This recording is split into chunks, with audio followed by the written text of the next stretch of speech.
Just see. I don't know why I just see me. There we go. Okay, I had to click. Huh.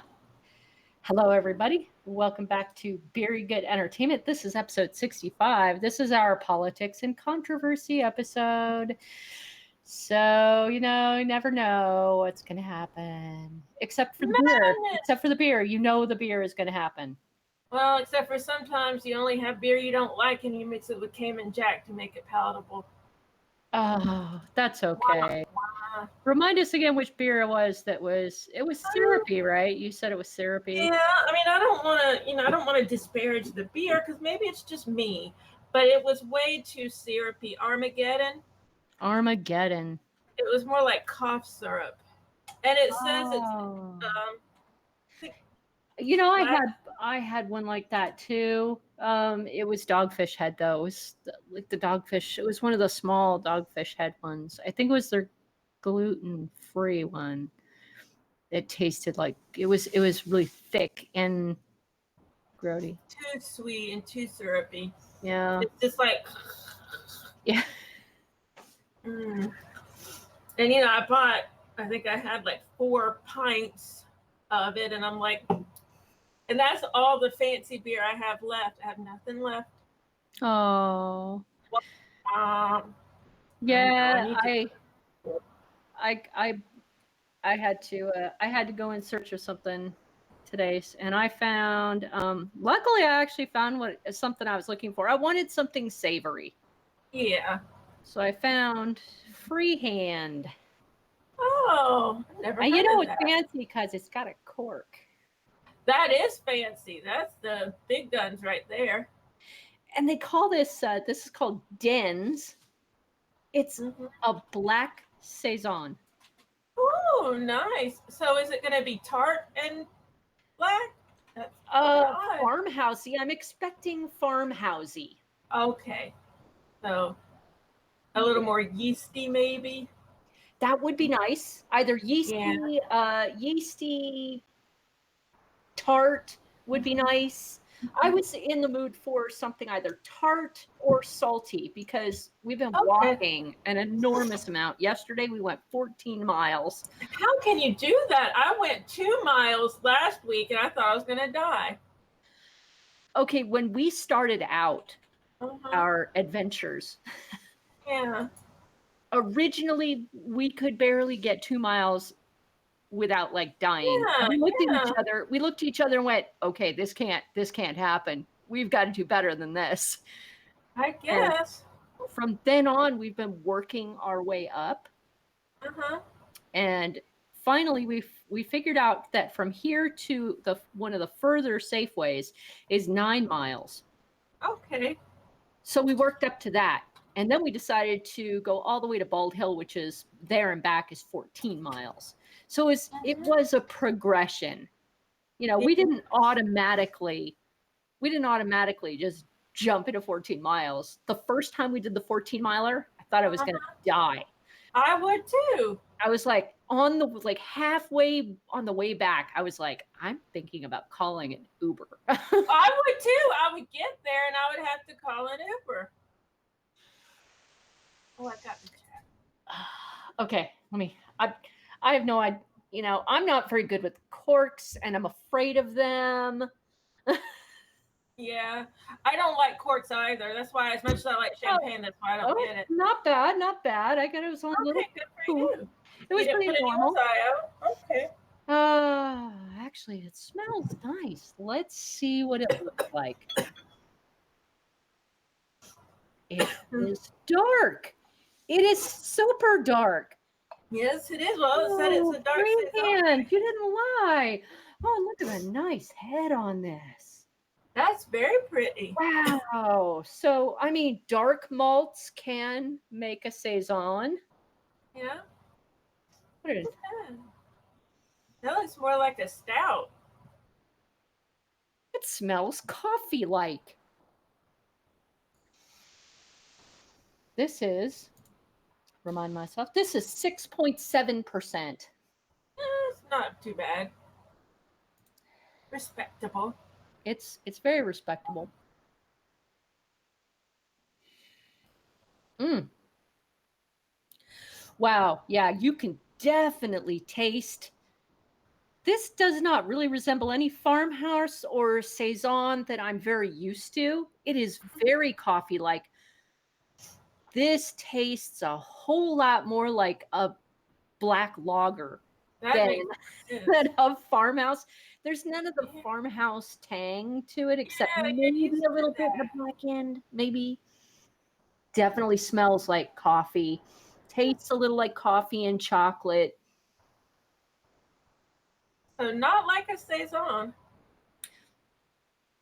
Bitterness. There is definite bitterness there. It's a very pleasant bitterness. I really guardedly like it.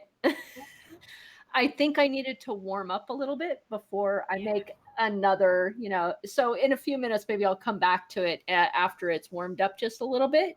And Full flavor. yeah. Well, now, question: if you were judging, because you judge not only on whether you like it, but whether it adheres to the style, how would you judge it on adhering to the style? Oh, I would be very hard pressed to actually call this a farmhouse or a saison. Um, it does have some of the pepperiness that a saison has. It has a fresh flavor to it, Mm-hmm. but none of that classical tang that I'm used to. From those yeast. Yeah, the it's really not the yeasty flavors don't seem to be there. But I want to give it a full chance. It is a really cold bottle. Okay, and you need to let it sit and let the flavors expand and all that stuff. Um, I feel like it's a little overcarbonated. Just a Okay. little, like every sip, like it foams right up. Well, that could be the yeast because, and I say that because Ommegang is very distinct because of their strain of yeast. And one thing I've noticed with Ommegang is it has lots of bubbles, lots of little bubbles. So maybe that has something to do with the yeast. It could now. The foam tastes farmhouse. Okay. Like when I taste the foam off my lips, Mm-hmm. I get farmhouse all over it. Well, it's there somewhere. I guess they didn't lie. That's pretty funny. Farmhouse foam. It's odd because like I keep wanting to take another sip. Yeah. So it's good. It's Well, a that's it's a good. good beer. I'm I mean, very that's the most important thing, really, for I'm very us. happy. I'm very happy I paid the price I did for it. I'm just not exactly sure I'd call it a saison. Mm-hmm. Uh, Saison-ish. it is Saison-ish. saison-ish. Mm-hmm. Using black malts and I don't know. I don't know. I might have taken the tart out of it using the dark malt. It might have turned it into more bitter, and the bitter is good. The bitter is good. It is holding the bitter backbone is holding the beer up That's just good. like it should. That's important. No weak links there. Hmm. Mm. Important. I'm I'm glad I bought it. I'm glad I bought it, and I would definitely consider buying it again. Well, if I ever get to a beer store again, I'll look for it. I've never seen it, so they might not have it here. I don't know. I think Freehand is out of Eugene, Oregon, and I Okay. think they're actually fairly small. I haven't seen a whole lot from them. Yeah, here we go. Brewed with dark barley malts, malted and flaked wheat, pinches of rye, fermented with one of our favorite Belgian yeasts, then cold conditioned, which means at the end of the bottle is sediment, which I really like. No spices, no funky methods. Straight up dark farmhouse. See, they got the Belgian yeast right, but, and I mean, not disparaging, but I think where they got away from the saison is they've got rye, Yeah, the dark malts. All that makes more of a savory beer. There's a word, savory beer. savory, yes. Makes more of a savory beer, and instead And of the tart. Mm-hmm. the savory is in the foam, it's in the head. But I'm pretty sure that the dark malts are overpowering And I do think of spicy when I think of a Saison. It's overpowering, that classic Saison. So I guess it's just got other enjoyable notes in it. Mm-hmm.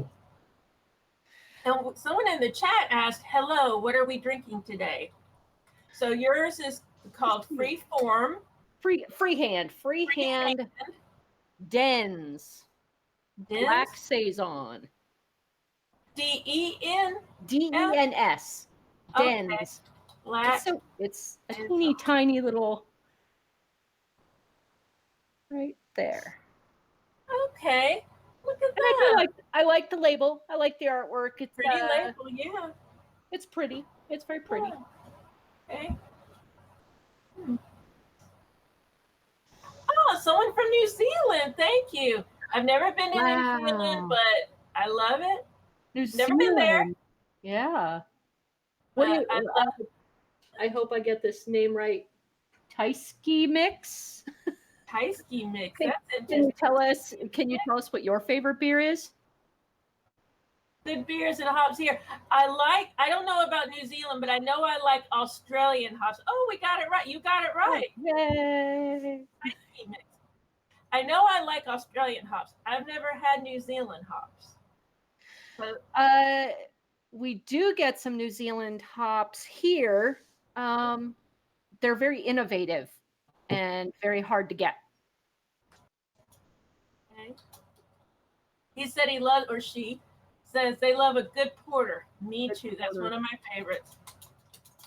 Porters are excellent for both warm days and cold days. Mm-hmm. All about my hazy IPAs at the moment. Now I'm weird about IPAs. I like specific hops, like I said, the Australian hops and some of the fruit hops and flower hops. But I don't like the West Coast IPAs that are really hot bombs and bitter. I just don't like them.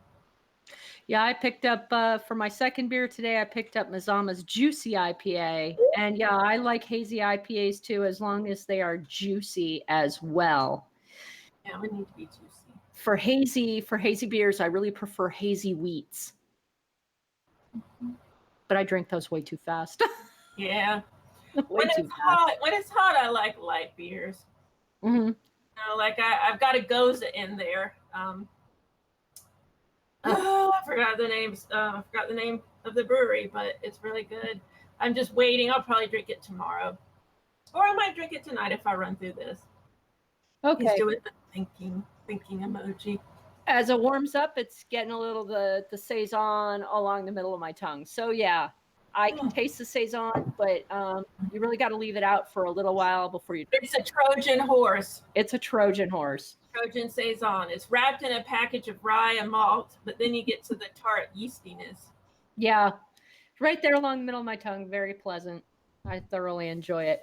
Well, shall we move on to some news? Let's do. We've got plenty to talk about. My goodness. Oh, we are spoiled for choice today. Mm-hmm. I see Stone Woot Stout returns in cans. Oh my goodness. You don't think about Stone being in cans. And I've never had the Woot Stout. Or maybe I did once. Someone might have sent me the Woot Stout. I might have had it once. I've had both. I've had both the Woot Stout and the Special Woot Stout. Okay. And I like the Special Woot Stout better. But the fact that they are canning the regular Woot Stout is pretty epic, because that can go a lot further than just the bottles. Mm-hmm.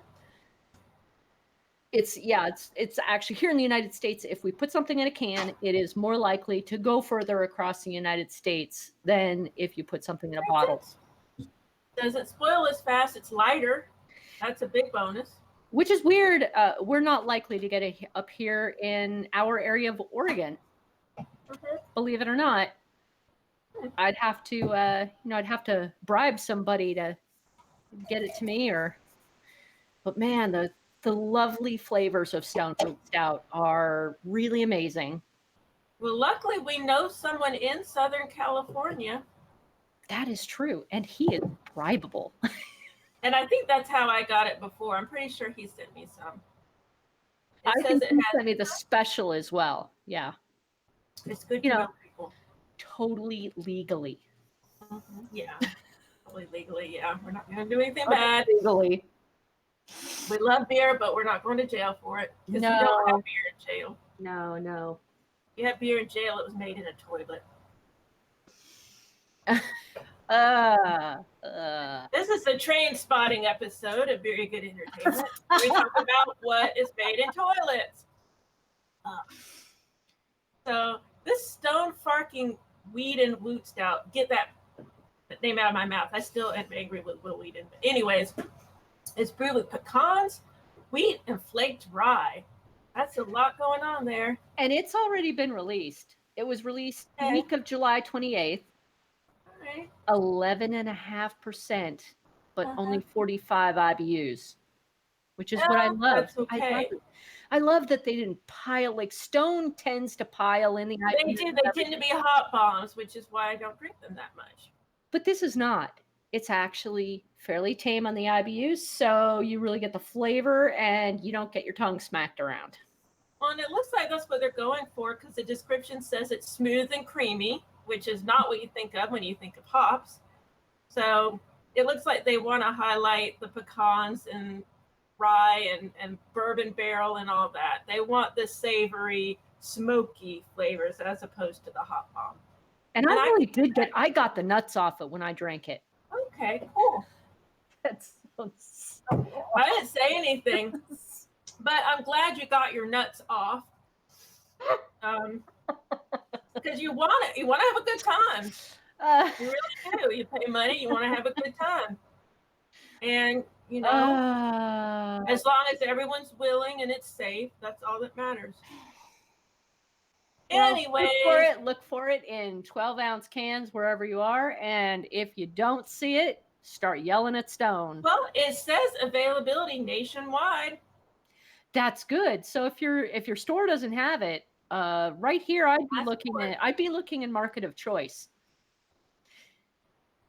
which is a little more expensive, but market of choice would actually have a chance of getting it. There's no way Safeway will get it. No way. They just don't do that. No, they're too busy being Budweiser hoes. See, that's what most of our grocery stores is very basic stuff. So that's why I get basic stuff unless I can go to Total Wine or one of the smaller places. I just saw someone put in the notes the price 6-pack for $17.99. I mean, I paid that before. I paid more before. It's just, It is an annual release. Yeah. If you're only going to get one 6-pack in a year, I mean, so for Black Butte Porter, $35, nothing to me. Funny, here you go for one bottle, and that might make me crazy, but the taste of that follows me throughout the entire year. Yeah, I mean, I paid $30 for a bomber just a few months ago, so I can't say anything. Yeah. But it was good. But yeah, that was rough. $30 for a bomber. I remember who else I love is from New Zealand. Lucy Lawless. Oh, yeah. And I know this isn't our entertainment show, but I will put out there on Acorn, they have a new show from her. Yeah. It's called, what's the name of it? Murder something. Oh, I forgot the name of it. Anything Lawless is in has got to be perfect. She's so awesome. I love her so much. And apparently she's a crime buff like I am. Oh, nice. To the point where she goes to trials. She's gone to some trials here in the U.S. Yeah, really? She sits in the courtroom. She's that much of a crime buff. I love it. Oh, I don't think you can catch me doing that, but I do love a good murder mystery show. All right. Paisky Mix is going, but thank you so much for joining us. Thanks for joining us, and the show will definitely be up later on. Yeah, you can watch the rest of it.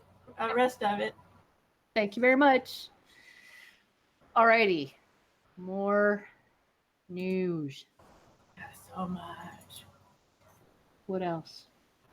Well, we should have highlighted Crazy for Hazy while he was here. Well, we can talk about it now. Yeah, Crazy for Hazy. New Zealand beer news, duh. Man, we missed an opportunity. I picked it randomly. Well, I didn't. I mean, I'm remiss. I didn't even look at the list because I've just had a flighty day. So I could have been a lot better prepared. But we'll talk about it now. You want me to read it? Sure. All right. This was originally published in the August edition of The Shout NZ. And it says 10 years ago, if you ordered an IPA, you'd have a pretty good idea of what you're going to get. You'd be handed a gold to amber pint of bitter beer, smelling and tasting of either citrus, herbs, flowers, pine, or sometimes tropical fruit. There were 3 distinctly different versions of the IPA: American West Coast, American East Coast, and English. Bitterness was the name of the gang, hot bombs. And a virtual IBU, International Bitterness Units, arms race was in full effect as breweries would try to outdo one another. My, how things have changed. Now we see all manner of IPAs dominating the tap list. In addition to the classics, you have black, brown, red, which I talk about. I had a red ale that I didn't expect to be a hot bomb, but it was. I wasn't happy about that. White, Belgian, sour IPA. Brett, I don't like. That's too bitter. Double, triple, session, fruited, spiced, coffee, smoked, and even pumpkin IPA. Too much. They don't like pumpkin IPAs.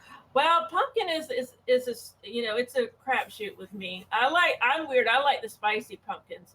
I don't like the bland pumpkins that don't have anything added. So I can't imagine pumpkin and hops. Yeah, that just seems too much for me. If you're trying to outdo each other on a pumpkin hop beer, you may be doing something wrong. Yeah, you have blandness and bitterness. I don't want bland bitter. All right, but all the newfangled variations of the IPA to capture the attention is the New England IPA. So what are we talking about? Massachusetts, Maine? Interesting. That arguably tops the list. The New England IPA essentially represents the hoppy pendulum slamming back in the face of brewing convention. As compared to the typically clear and bitter classic IPA, a New England IPA is a smooth, fruity beer, I might like that, renowned for its cloudy appearance. The beer's signature creamy, opaque appearance is often the result of using protein-rich malts, such as oats or wheat. The mouthfeel that these residual proteins contribute to, coupled with a judicious use of late aromatic hops, I like aromatic hops, and considerably less early bittering hops, sounds like my kind of beer, produces a unique hazy IPA upon which the controversial descriptor of juicy has been bestowed. I think I had some pajama pants that said juicy on the backside. I'll have to see if the Mazama is actually hazy. Yeah. The juiciness definitely applies because it's like you're biting into something very juicy. It feels like your tongue produces more saliva at that moment. And see, I would like that. Yeah. Instead of the bitterness, I don't like feeling like I have a forest in my mouth. Heavy pines are not my favorite beers. No. But I would like juicy. I think I would like that. So, oh my goodness. This story begins in the early 2000s. So I'm getting that this isn't about New Zealand. It's about New England, even though it's from the New Zealand brewer.co.nz. So, all right. It's kind of funny. I guess it's because the New England IPA hit New Zealand down further down. Okay. It's funny because I'm reading and I'm like, I thought it was supposed to be about New Zealand. New Zealand. That's a new one. There we go. New Zealand. That's for the people who move from Kiwi land and they go to Maine and they have that weird Maine accent, but they still got a little bit of Kiwi. They're New Zealand. And they know how to brew a beer. They sure do, because they got Australian hops and this New England style. So, anyways, the story begins in the early 2000s when John and Jane Commission opened a brew pub in the U.S. state of Vermont, New England. And they say, which is located in New England. Not long after opening, they began brewing their take on an IPA, which became known as Heady Topper. Unlike the clear, bitter IPAs that were popular at the time, Heady Topper, I've heard of Heady Topper. I don't remember if I've had it, but I've heard of it. Heady Topper was an unfiltered IPA that emphasized late and dry hop additions rather than bittering additions. Oh, I'm going to burp. Okay, there we go. They also used their signature Conan yeast strain. That's different. Which was less attenuative and produced more fruity esters than one cleaner, drier Chico strain from the West Coast. All of this also happened to coincide with the rise in popularity of a number of new hop varieties, such as Mosaic, which I like, Citra, Galaxy, I really like, that were known for their tropical fruit-like qualities as compared to the citrus, pine, and resinous qualities of most popular hops prior to that time. The result was a hazy, pillowy beer that abounded with tropical fruit flavors and which stood out as completely unique for the style. Initially, the beer was only produced 2 times a year. As its popularity grew, production increased and demand began to get out of control. It originally was only available at their pub, but it became so fierce that fans of the beer were said to sneak pints into the restroom where they would pour their glasses of Heady Topper into bottles, tie the lid, and then abscond out the door. I could see myself doing that. Bandits, beer bandits. If we ever name the show, we should call it Beer Bandits. Then one day, a severe storm flooded the Alchemist and nearly destroyed everything that the Commissions had built. However, they ultimately saved their company by opening a cannery nearby where, for the first time, Heady Topper became available for off-premise sales. Demand exploded within 2 years. Production increased from 46,000 liters to over 1 million. I probably should have read this first, so I wouldn't be reading the whole dang thing. All right, it's meant to be drunk fresh, blah, blah, blah. They only distribute within 25 miles of the brewery, blah, blah, blah. There were traffic jams near the brewery. A woman was arrested for selling cases of Heady Topper, not me, on Craigslist for as much as $825. No, $825. No, that can't be real. Well, it says, I don't know. I tasted Heady Topper, but it is not $825 good. You might as well, okay, for $825, you could get an airplane and go to Vermont. Now, if you look at the photo on the article, this is one of those beers that states drink from the can. Yeah. I don't like that. Everyone has their own way. If you're doing that, it feels like you have something to hide. Because you're not getting, like, obviously you don't have to drink from a glass. Good taste, good if you drink from the can. You to drink from the can. Are they hiding some flaw that comes out in the aroma or something? Unless maybe they want the sediment to stay where it is. Maybe they don't want you to mix it up too much. I don't know. There's really, by the time they can, there can't be much sediment left. I bet you anything. I bet they say that because they want it to appear like it's ready to go. Like you don't need a bottle, just drink it from the can. It's like some marketing thing, probably. Yeah. I wouldn't put too much stock in that. Drink it the way you want. Now I know further down there's a photo from the 802 series. Wow, that is exactly what a hazy IPA is supposed to look like.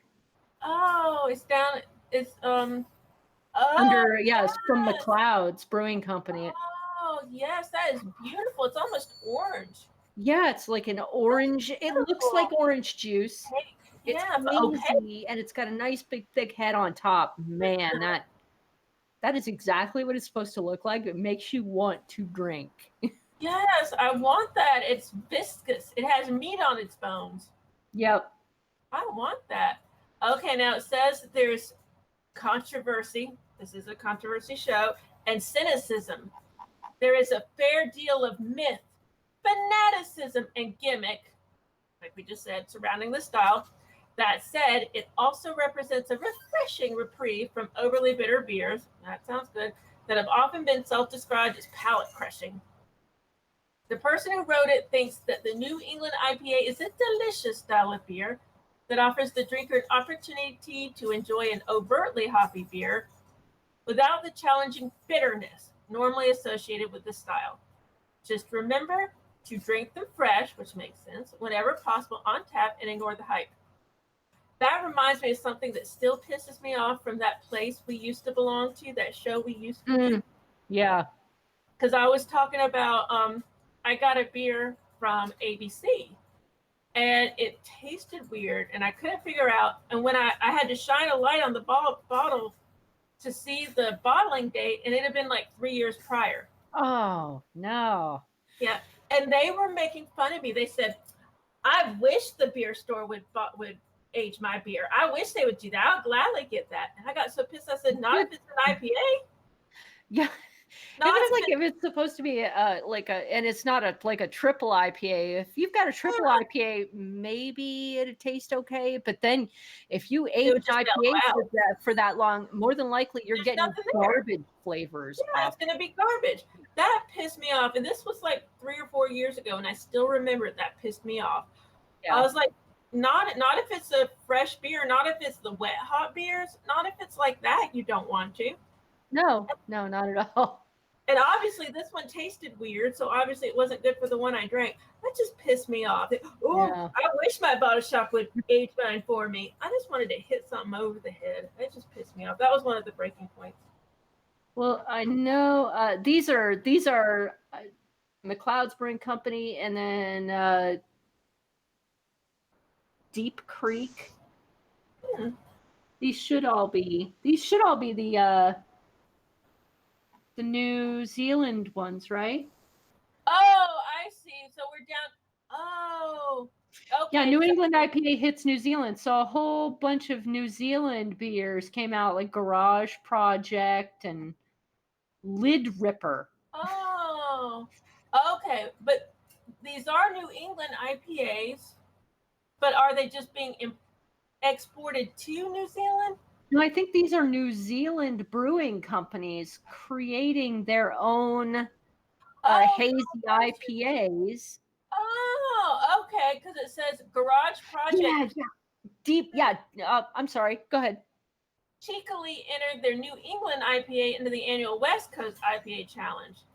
If you did that here, you would just be looked like you're a moron. But okay, the beer was named after the song "Party and BS" from Notorious B.I.G. Okay, yeah, so Auckland has Deep Creek Brewing, and their Lupulin Effect is also a New England IPA. Look at that. Okay, and the key is freshness. Fresh. Okay. This makes sense. Okay. And being a style of beer that does not travel well, it's not likely we will be seeing any indigenous examples making their way to New Zealand. So, in other words, they're not coming from Vermont to New Zealand. New Zealand has to make their exactly because it doesn't travel well, and it takes too long for us to get them there. Yeah, they would be dead. I agree heartily that it tastes best right from the tap. Yeah, when you're doing fresh hops like that, or fresh style, not necessarily fresh hops, but fresh style. Yeah. When you're doing it like that, yeah, you want it. You want to drink it not long after it's canned. Yeah, Mazama cans right here in Corvallis. So. Okay, so that's very fresh. Picking up a can of Mazama is kind of like just walking down to the brewery and having one. Yeah. Okay, that's pretty cool. Still, nothing beats straight out the tap. Nothing beats that. It would be interesting to have a New Zealand brewer of a New England IPA come here and brew their IPA as a gypsy brewer somewhere. That would be cool. Local competition. That would be cool. If Mitzi what was his name? Her name, his name, Misty Tex. Misty Tex. If you want to come here and make some beer, that would be awesome. Oh. Tysky Mix. Tysky Mix. Mitzi Tyke. If you want to come here and make some, that would be awesome. That would be cool. So, all right. It's nice to see the styles moving around. It is nice, and some different styles coming to the forefront, you know, because I don't like bitter IPAs. So we've got some choices now. Hazies are welcome. Oh, and we got a story about El Paso Craft beer. Really? Oh, yeah. That's nice. This is from yesterday. They're raising money. I wonder if I can order beer from there. I don't know. It may be another case of it not traveling well. Let's see. The Dead Beach Brewery team had planned a luau tap takeover Saturday, August 3rd, but postponed it due to the shooting. The following day, they announced the release of One Love, a Hell's Lager made with passion fruit.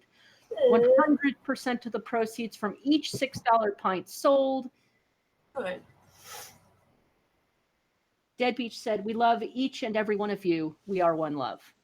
Yeah, exactly. That's nice. That's wonderful.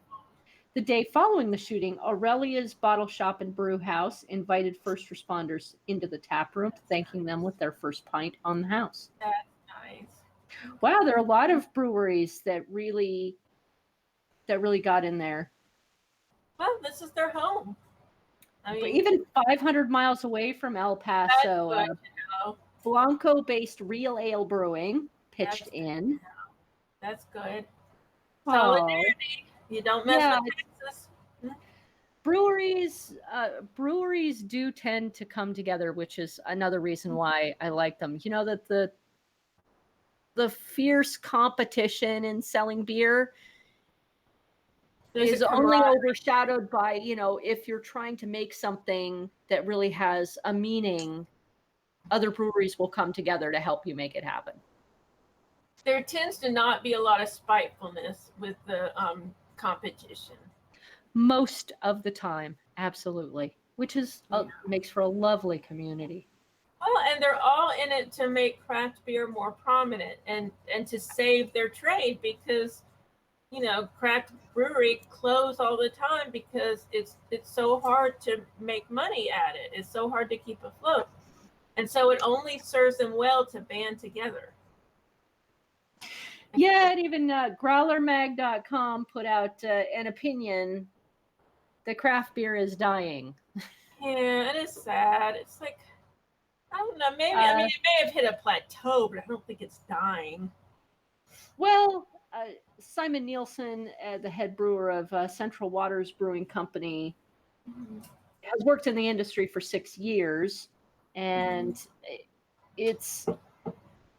he's seeing breweries do more and more radical things to try to get people in. Unfortunately, that doesn't address the basic problem of people just can't afford craft beer the way they used to be able to. So what's the first thing we cut? We start cutting all the little stuff, like the expensive beer. We buy Cayman Jacks. I mean, you know, I wish I could go to Total Wine every week, but I can't. When I go to Total Wine, I spend $90. And so I can't do that. And so I just don't go. It's one of those things, like, if I go, I know I'm going to spend $90. I can't just go and spend $10. I can't. Mm-hmm. So I just don't go because, you know, I can't afford it. Yeah, the author says that with roughly 7,000 breweries in the U.S. and more on the way, consumers are becoming buried in the options available. Yeah. Which isn't a bad thing unless the majority of those options become increasingly similar to one another. Like out here on the West Coast, I dare you to come out and find me a decent selection of porters or browns in Safeway's racks upon racks of IPAs. Yeah. You know, we just kind of get tired of it. And he says, to me, that loss of originality is what's killing the heart of our movement. Where have all the artists gone? Where have the brewers with something to say gone? Well, and that's true. When I go into the grocery store here, it's IPA, IPA, IPA, IPA, IPA. And the few that aren't IPA, I've had them before, and they're okay, but they're charging a little more. You know, like, okay, say I see one that I remember thinking is okay, but they're charging $11.99 for a 4-pack. And I'm like, not for okay. It's like those commercials, you know, okay is not okay. You know, it's like, I'm going to pay $11.99 for okay. Yes, that is true. That is true. This might actually be a good transition into Before we do, Che said we had a comment in our community about that article. You want me to read? Hey, cool. Yes, please. Okay. All right. So I can't tell who wrote this. Che, do you remember who wrote this? It says, it might also be just the average consumer. Just like cats, they prefer what they're used to drinking, eating, and what is similar. As an aside, for America, okay, this is from Michael Burke. For America, this means a ridiculous amount of extra sugar in many foods. Even I, when testing new wines, have developed certain patterns. I like sweet red wine. I'm the same way. Red over white, rosé is not my thing. Dry, not sweet. I like sweet. And ideally with little acidity. Same with me. I don't like a lot of acidity. Michael is German. Okay, thank you, Che. From a business point of view, introducing a new product is a lot of trouble. People just don't embrace change. I get that. Innovation or new things in general. They're often even deeply suspicious of it. That's new. I don't like that. I remember, this is him still speaking. I remember when a cat food factory shifted location, that people claimed the food now tasted very different as well. It may have. Nothing changed except for the flesh coming from more local sources. That was a gross way to put it. Around the factory. Now I wonder how different flesh tastes after the treatment that kibble food gets in its production. I don't know anything about that. I didn't know it got special treatment. Whatever, this is still him speaking. Back to beer. Craft beer at the very core is a specialty, not the industry. I doubt it will die, but it can indeed be very stressful for craft brewers having to innovate constantly for a picky crowd. Some brewers got commercial, successful, focusing on a few successful products and reducing innovation and introduction of new beer ideas somewhat. I would say this is okay as long as they don't give up on trying and testing new beers. I don't know. It's really the first time I read that craft beer is dying. Thank you, Michael Burke. Yes, thank you, Michael. That is actually an invaluable opinion. Mm-hmm. The way certain flavors affect like a group of people, they will continue to buy, you know, the same thing as long as they can afford it. But yes, I have seen breweries go from, you know, trying a lot of different styles, shrinking down to just one single style and deciding they're never going to move from that style again.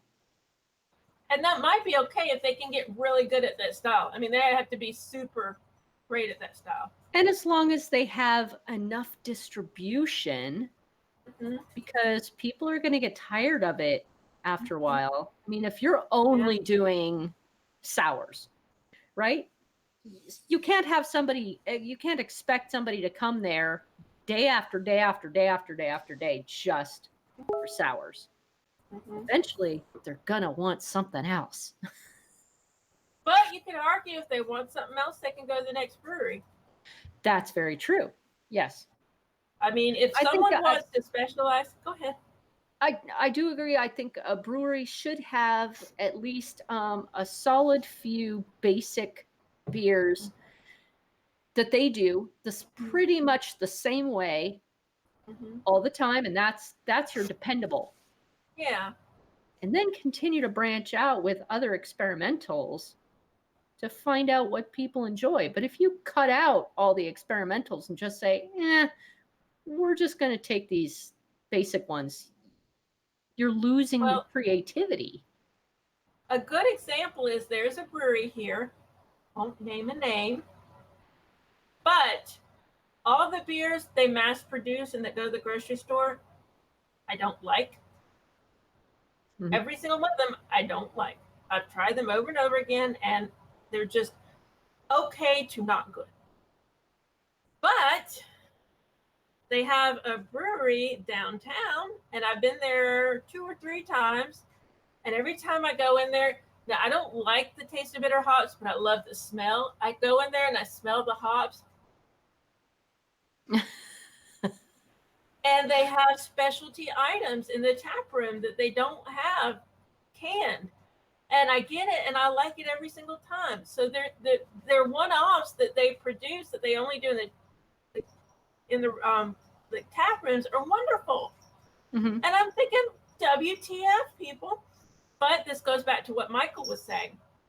The ones that they can year-round and that they send to the restaurants and the grocery stores, people buy them. And people seem to like them. I'm the outlier. I don't like them. But other people like them. And so they keep doing that. If they tried to mass produce, the one-offs, it wouldn't be the same. People may not like it. I may be the only, and not only that, but they're expensive. That's another thing to think of. The one-offs that you get in the tap room, they're expensive. And I don't mind paying $6 for a glass of beer if I'm in the tap room. But if I go to the grocery store and I see $6 for one can, I'd be like, WTF, you people. Yeah, I know. Crazy. It'd be like $36 for a 6-pack of beer. Right. Yeah, so it's not feasible. So, if you really want the great beer in that case, you have the experience of sitting down and you pay $6 for a glass. And then you go home and you remember that beer fondly. Yeah. Now, what if you went into a brewery and you paid $6, but Clint was told he had to pay $8? Oh, I would be furious. I would absolutely be furious, and I would never go there again. What if? But that happened. Well, yes, actually, it's happened, and it's happened more than once. And I tried to find the article, the BrewDog article, and I couldn't actually find it. Yeah, it was them. I know I had it. What did I do with it?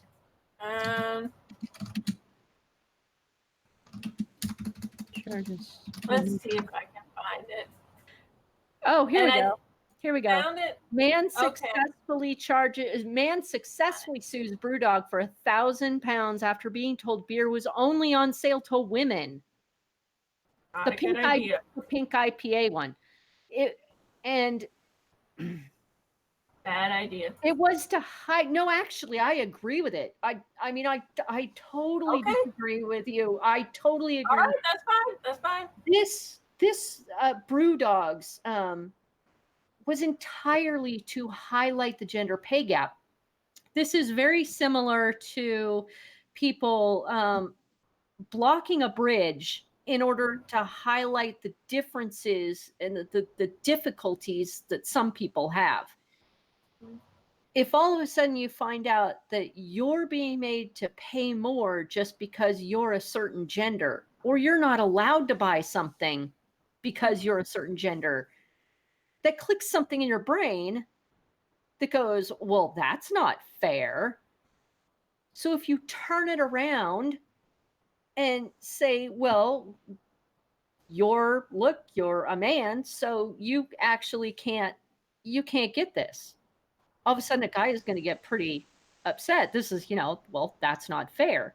That's the point, is that is happening to women. the women's gender pay gap is, it's pretty massive. And that's the point they wanted to make. They wanted to make people on the other side upset to show that it happens. All right. Well, I will say two things to that. It is totally wrong that there is a pay gap and people should be upset. There should be equality in pay. Just like there should be equality in how much I pay for a beer and how much Clint pays for a beer. There should be equality. I don't believe in making a problem worse to highlight it. I don't believe in that. And my other argument would be, how do they know I'm a woman? Am I going to strip? What if our friend T goes in there? Well, they specified anybody identifying as a woman. How do they know? I mean, because really? They asked. If they said they identified as a woman, they couldn't. There's no way that they could. I don't want anyone asking me what my gender is. There are so many people out there who gender is such a big factor in their lives that they just want to go have a beer. They don't want someone asking what their gender is. There are a lot of people out there who don't identify as a gender. There are people out there who specifically say, I'm they, I'm them. Mm-hmm. I don't have a gender. And you're going to antagonize those people. If they walk into a brewery and you ask them what their gender is, you're going to antagonize them because that's such a touchy subject. It's been a touchy subject their whole lives. And now you're asking them to pick a side and they specifically don't identify as a gender. And to me, you're calling those people out who don't identify as a gender. You're calling them out and you're making them uncomfortable. I agree that I wouldn't do that. I completely agree that it is antagonizing the situation.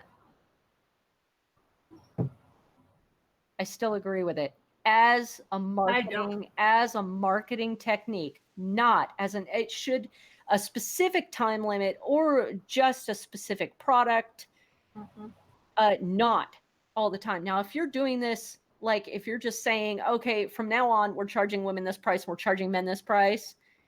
No, no, you need to GTFO because that's not, that is a permanent,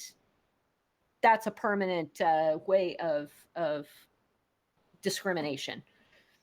Well, just as a marketing technique to say, look, this in our industry, these people get paid more than these people and it needs to stop. Now, maybe it could have been better done by making a huge marketing plan of, look, these are our men, these are our male brewers, and these are our female brewers, and they get paid exactly the same. That's what they could have done. That is what they could have done.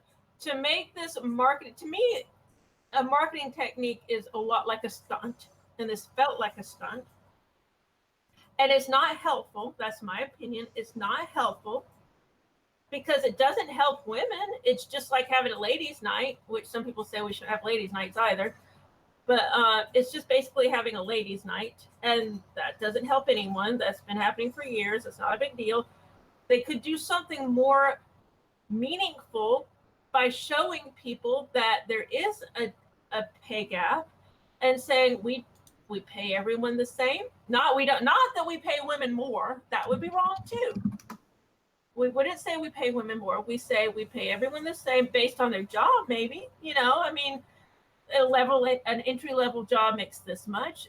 This job makes this much. That's one of the things I like about working where I work, because I work for the government. And for the jobs that I have access to, there is a flat rate. If you are first level, you get this. If you're second level, you get this. If you're this, you get this. If you're this, you get this. And I like that because unfortunately that does not happen in the commercial workplace. You can find out years later that Joe Schmo next to you is making 3 times and doing less work. And that sucks. That really sucks. And a lot of times that is based on gender. I went through that 10 years ago at the place I worked, but I didn't realize it till way after I didn't work there anymore. But actually that had nothing to do with gender because I realized much later that the person who I worked with, who was also a woman, probably made a lot more money. But that's because I just happened to ask for less. I didn't know any better. Because I remember when I interviewed the person who was hiring me, who was a lady, she said, "So how much are you looking for?"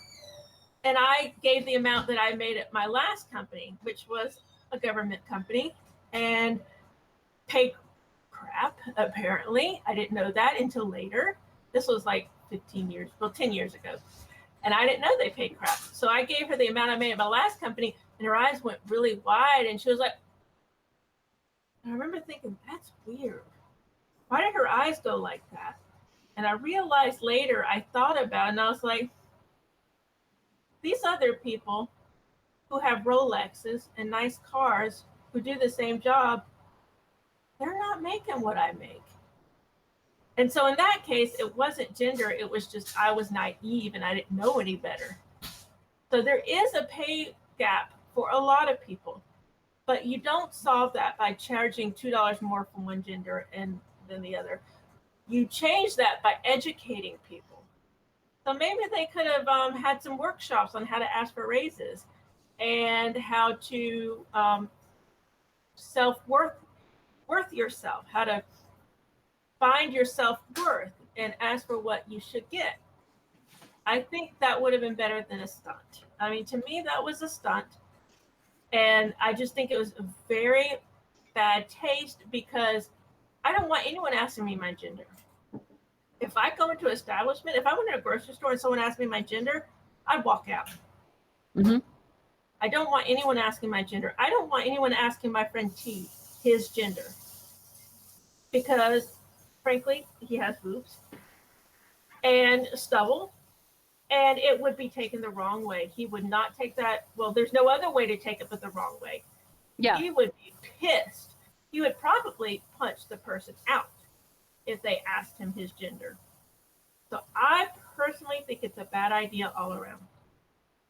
Well, I still agree with it as a marketing stunt because making people angry about a subject that is that important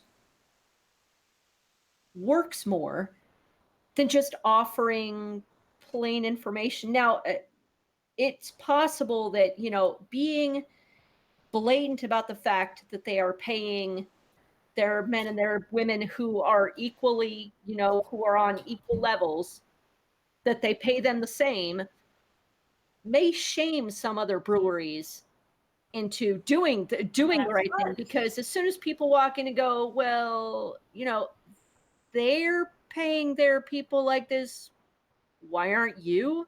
Mm-hmm. That may work, but you would really need to be intensified on that.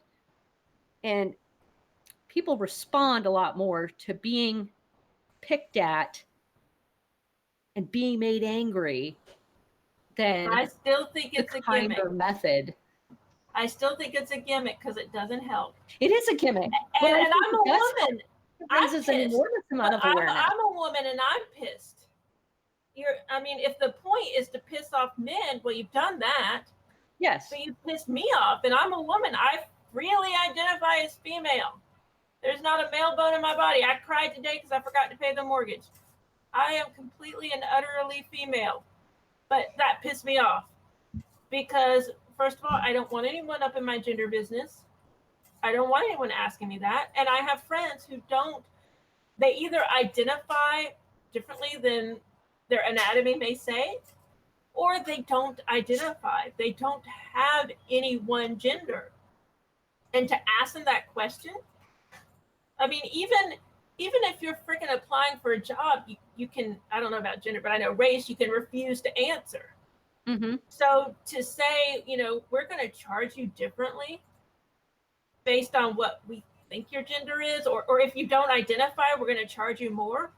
You're basically saying if you don't identify as female, we're going to charge you more. That right there, when you think of it that way, that is a slap to the transgender community. Now, what about when they don't necessarily, it's when the marketing technique turns toward only marketing towards you. Hashtag, because the hashtag beer for her highlights beers made for women. Like What the hell? what No. where is it? Or I think it's called Arosa. I don't know what that is. Arosa is the first beer for women. Arosa is a representation of a woman's strength and a girl's tenderness. Oh, The see, two contrasting tempers present in the female. That's shit. I've seen that. I've seen pink beer where it's all fruit flavored. It's even your girlfriend were like that. Yeah, I That know. makes me want to punch people out. And see, that reminds me of that. That's in that same sphere to me. I don't want to be marketed to as a woman. Yeah, I don't want to be marketed beer. to as, even though the words you're saying are, a woman's strength and a girl's tenderness, you're still defining me as this and, as what I'm supposed to be tasting. Right. And you're saying I need something different? I mean, to me, I would be happy, honestly. I buy the Pink Daisy razors, but I would be just as happy using Clint's. I really don't care. This is not a marketing stunt. Mm-hmm. They honestly put this out as a beer for women. Because they're foolish and they apparently don't know many women. And that's just a dumb thing to do. And I mean, as a woman, that's my opinion. A female beer drinker, I don't want something pink. I don't want anything that's, light and refreshing. Well, I do like light and refreshing sometimes, but that's just because of me. That's not because I'm a woman or someone has to sell it to me that way. I also like dark beer. I like stout beer. I like porters. I like Russian stouts. And it's almost like we're back in the times of Toys R Us where they had an aisle for girls and an aisle for boys. And you weren't allowed to cross. We weren't supposed to go buy the boy toys. And that's why I don't like it. That's why I have that opinion about what we talked about, because it's separating. Yeah, now, as I said, if it's a permanent and the beer for her, this Arosa stuff, like little pink beers, as a permanent thing, as this is what you're supposed to be tasting. Mm-hmm. No, don't tell me what I'm supposed to be drinking. Don't tell me the toys I'm supposed to play with. Don't tell me the books I'm supposed to read. Because one day I might be reading a romance novel, and the next one I'm going to be reading an agricultural science text. So you can't tell me what I am. Right. I am a lot of different things. I may have a Hello Kitty bag, but I have a scientific mind. I mean, I am a lot of many different things, and you can't pigeonhole me. I have a soft side. I have a tough side. I can bring home the bacon and fry it up in a pan. I can do all that. Actually, I'm not very good with bacon. Sometimes it turns out, oh, that's so cute. See, you got the Linus penguin. I've got stuffed animals. Yes, I've got stuffed animals too. Yes. And I hold them. I'm like, oh. And I get all cutesied out when I see something cute. When I see dog videos, I'm like, oh. But I also love my imperial. I love my imperial stouts and we love tech. We love computers. You know what? Don't tell me the man cannot choose to drink a lighter beer, because I have seen men come into 7-Eleven and buy hard seltzer. They can do it. There's nothing wrong with it. And they can even put a little umbrella in it if they want. You stick as many little pink umbrellas in that bugger as you want to. Go for it. There's nothing wrong. We live in a free country. Hello. And it's not, it's not going to label you as, it's not going to label you as a frou-frou or a, what people used to label men as bags. It's not going to make you into, it's not going to make you gay. It's not going to make you pansy. It's just going to make you a man that prefers to have a hard seltzer at 5% without all the sickly sweetness that you don't want right then. Next week, maybe you'll be drinking strawberry juice. Who knows? Who knows? And the thing is, we aren't defined by what we drink or what we do. There are plenty of gay men who play sports and listen to country music. You cannot define your sexuality is different from what you do. Yeah. It's different from your hobbies, from your choice of profession. That's why I am very happy that we are finally allowing people to be freely homosexual in the Navy, in the military. I'm very upset that Trump is doing this crap with banning transsexuals. That's very upsetting to me. But at least we are finally openly allowing homosexuals, because some of them are more badass than I am. I'm a little weakling. I have no business being in the military because I would cry every day. And I'm very grateful that there are people out there who can do this type of stuff. And some of them are gay, some of them are straight, some of them are in between. Some of them are female, some are male, some are their own thing that doesn't have a label. And the funny thing is, I think about this a lot. When I was coming up in the 90s, the big thing was not to have labels. That's what everyone talked about. We don't want to be labeled. And I never wanted to be labeled. Yeah. I don't want to be labeled as this or that, or, someone who likes this, someone who likes that, blah, blah, blah. I don't want to be labeled. I want to be free to explore what I am. And when we start doing things like asking people's gender when we're selling them a beer, it feels like we're falling into the trap of labels, and I don't like it. I like to expose it when it happens. Yeah. Which is why I agree with the tactic. I agree with the tactic of ticking people off enough so that they become aware that it happens. Although, if you are not aware by now, 2019, that we treat women differently than men in the professional world, I think you're really dense. Or you are so super privileged. You came from a world where everything was just handed to you and you never had to go looking for it.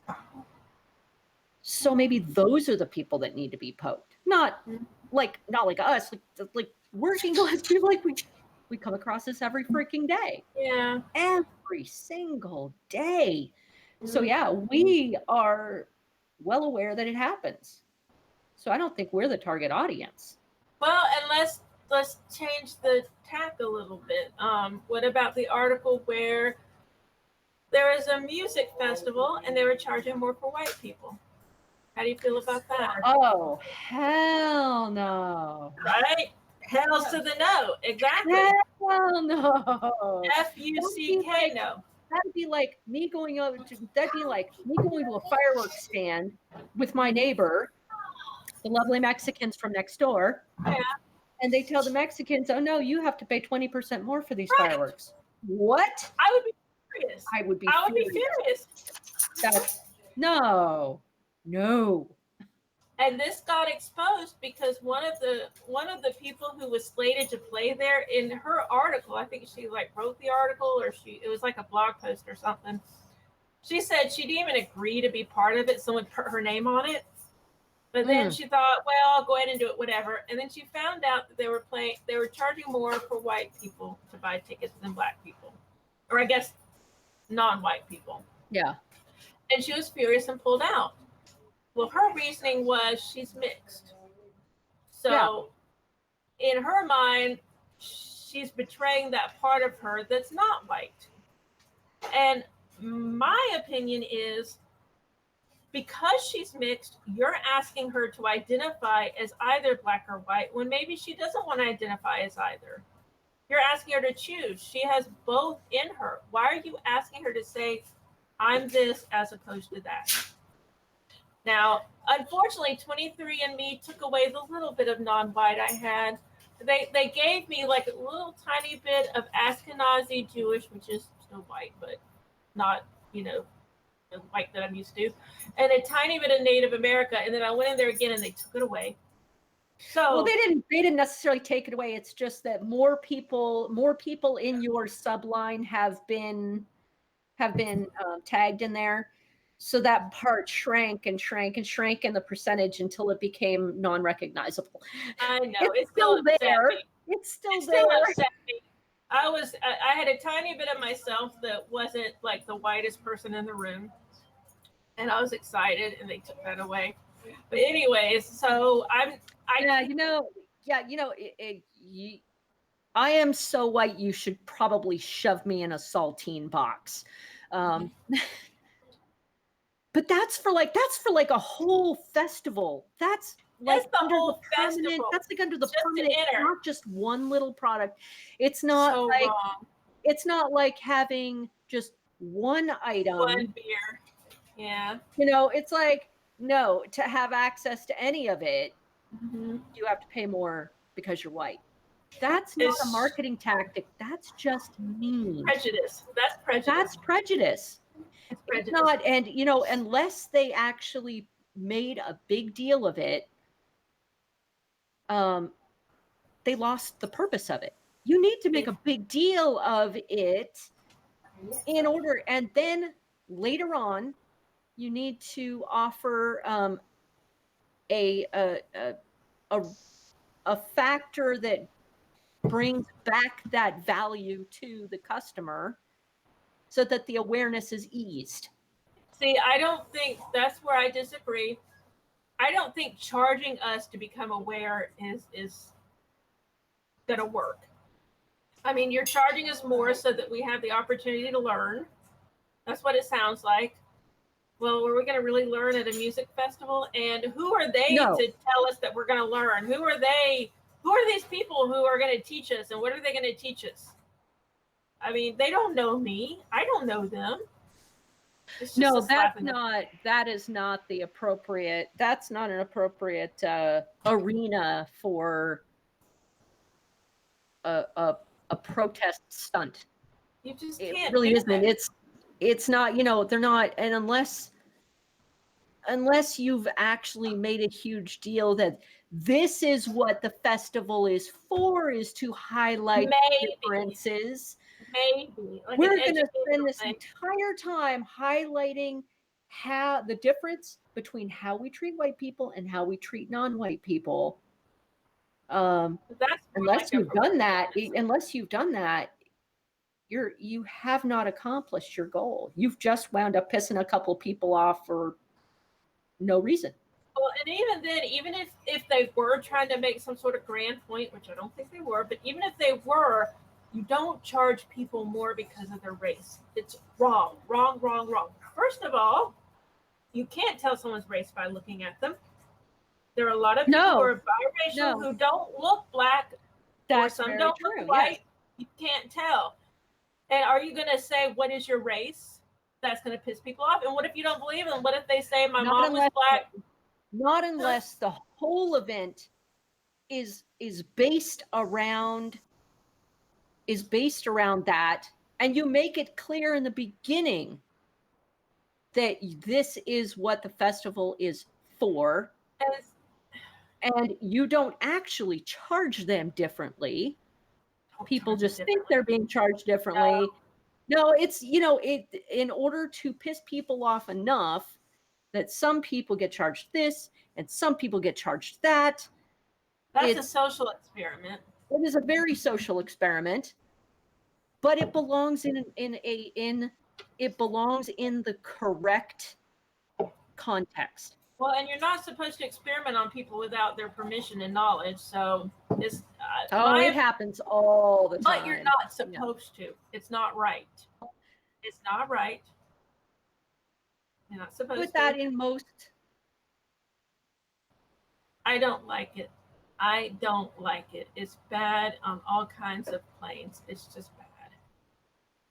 But this definitely isn't. That was not the correct arena. If that was what they were trying to do, it doesn't sound like it. It sounds like they were just being racist. They were just being racist. Okay, then they were just being racist. And then after the fallout from the woman dropping out, they changed it. They said, okay, we'll charge everything the same price, but they had they encouraged white people to pay I don't remember what they called it, but it was a white surcharge.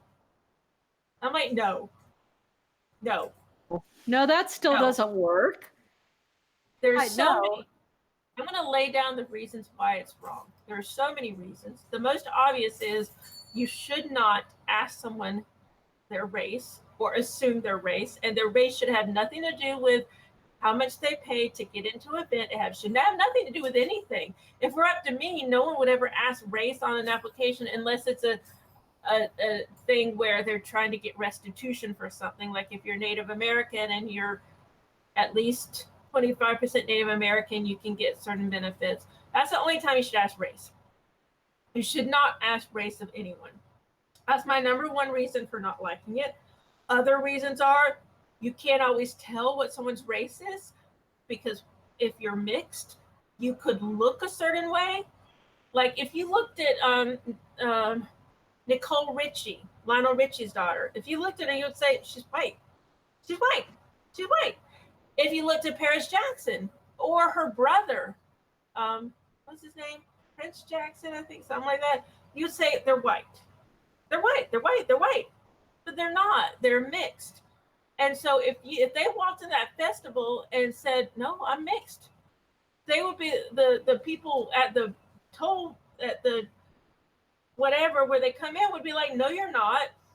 And that's just a horrible position to put someone in, to defend their race, to put someone in a position where they have to defend their identified race. That's horrible.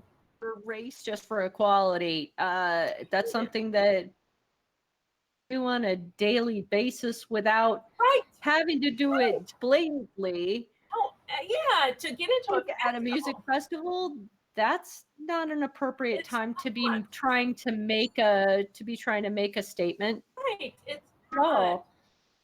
It's like there's a show I like called Blackish.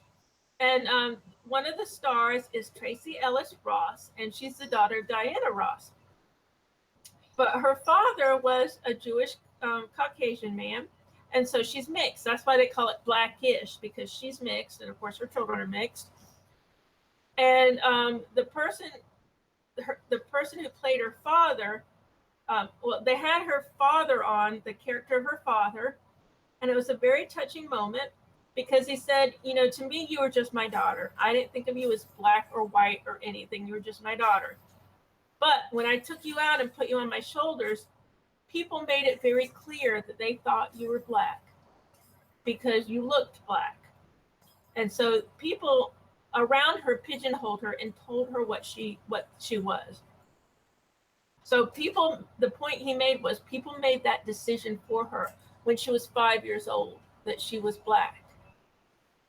And to have someone at a freaking music festival make that decision for someone, it's just wrong. It's just wrong on so many levels. It pisses me off.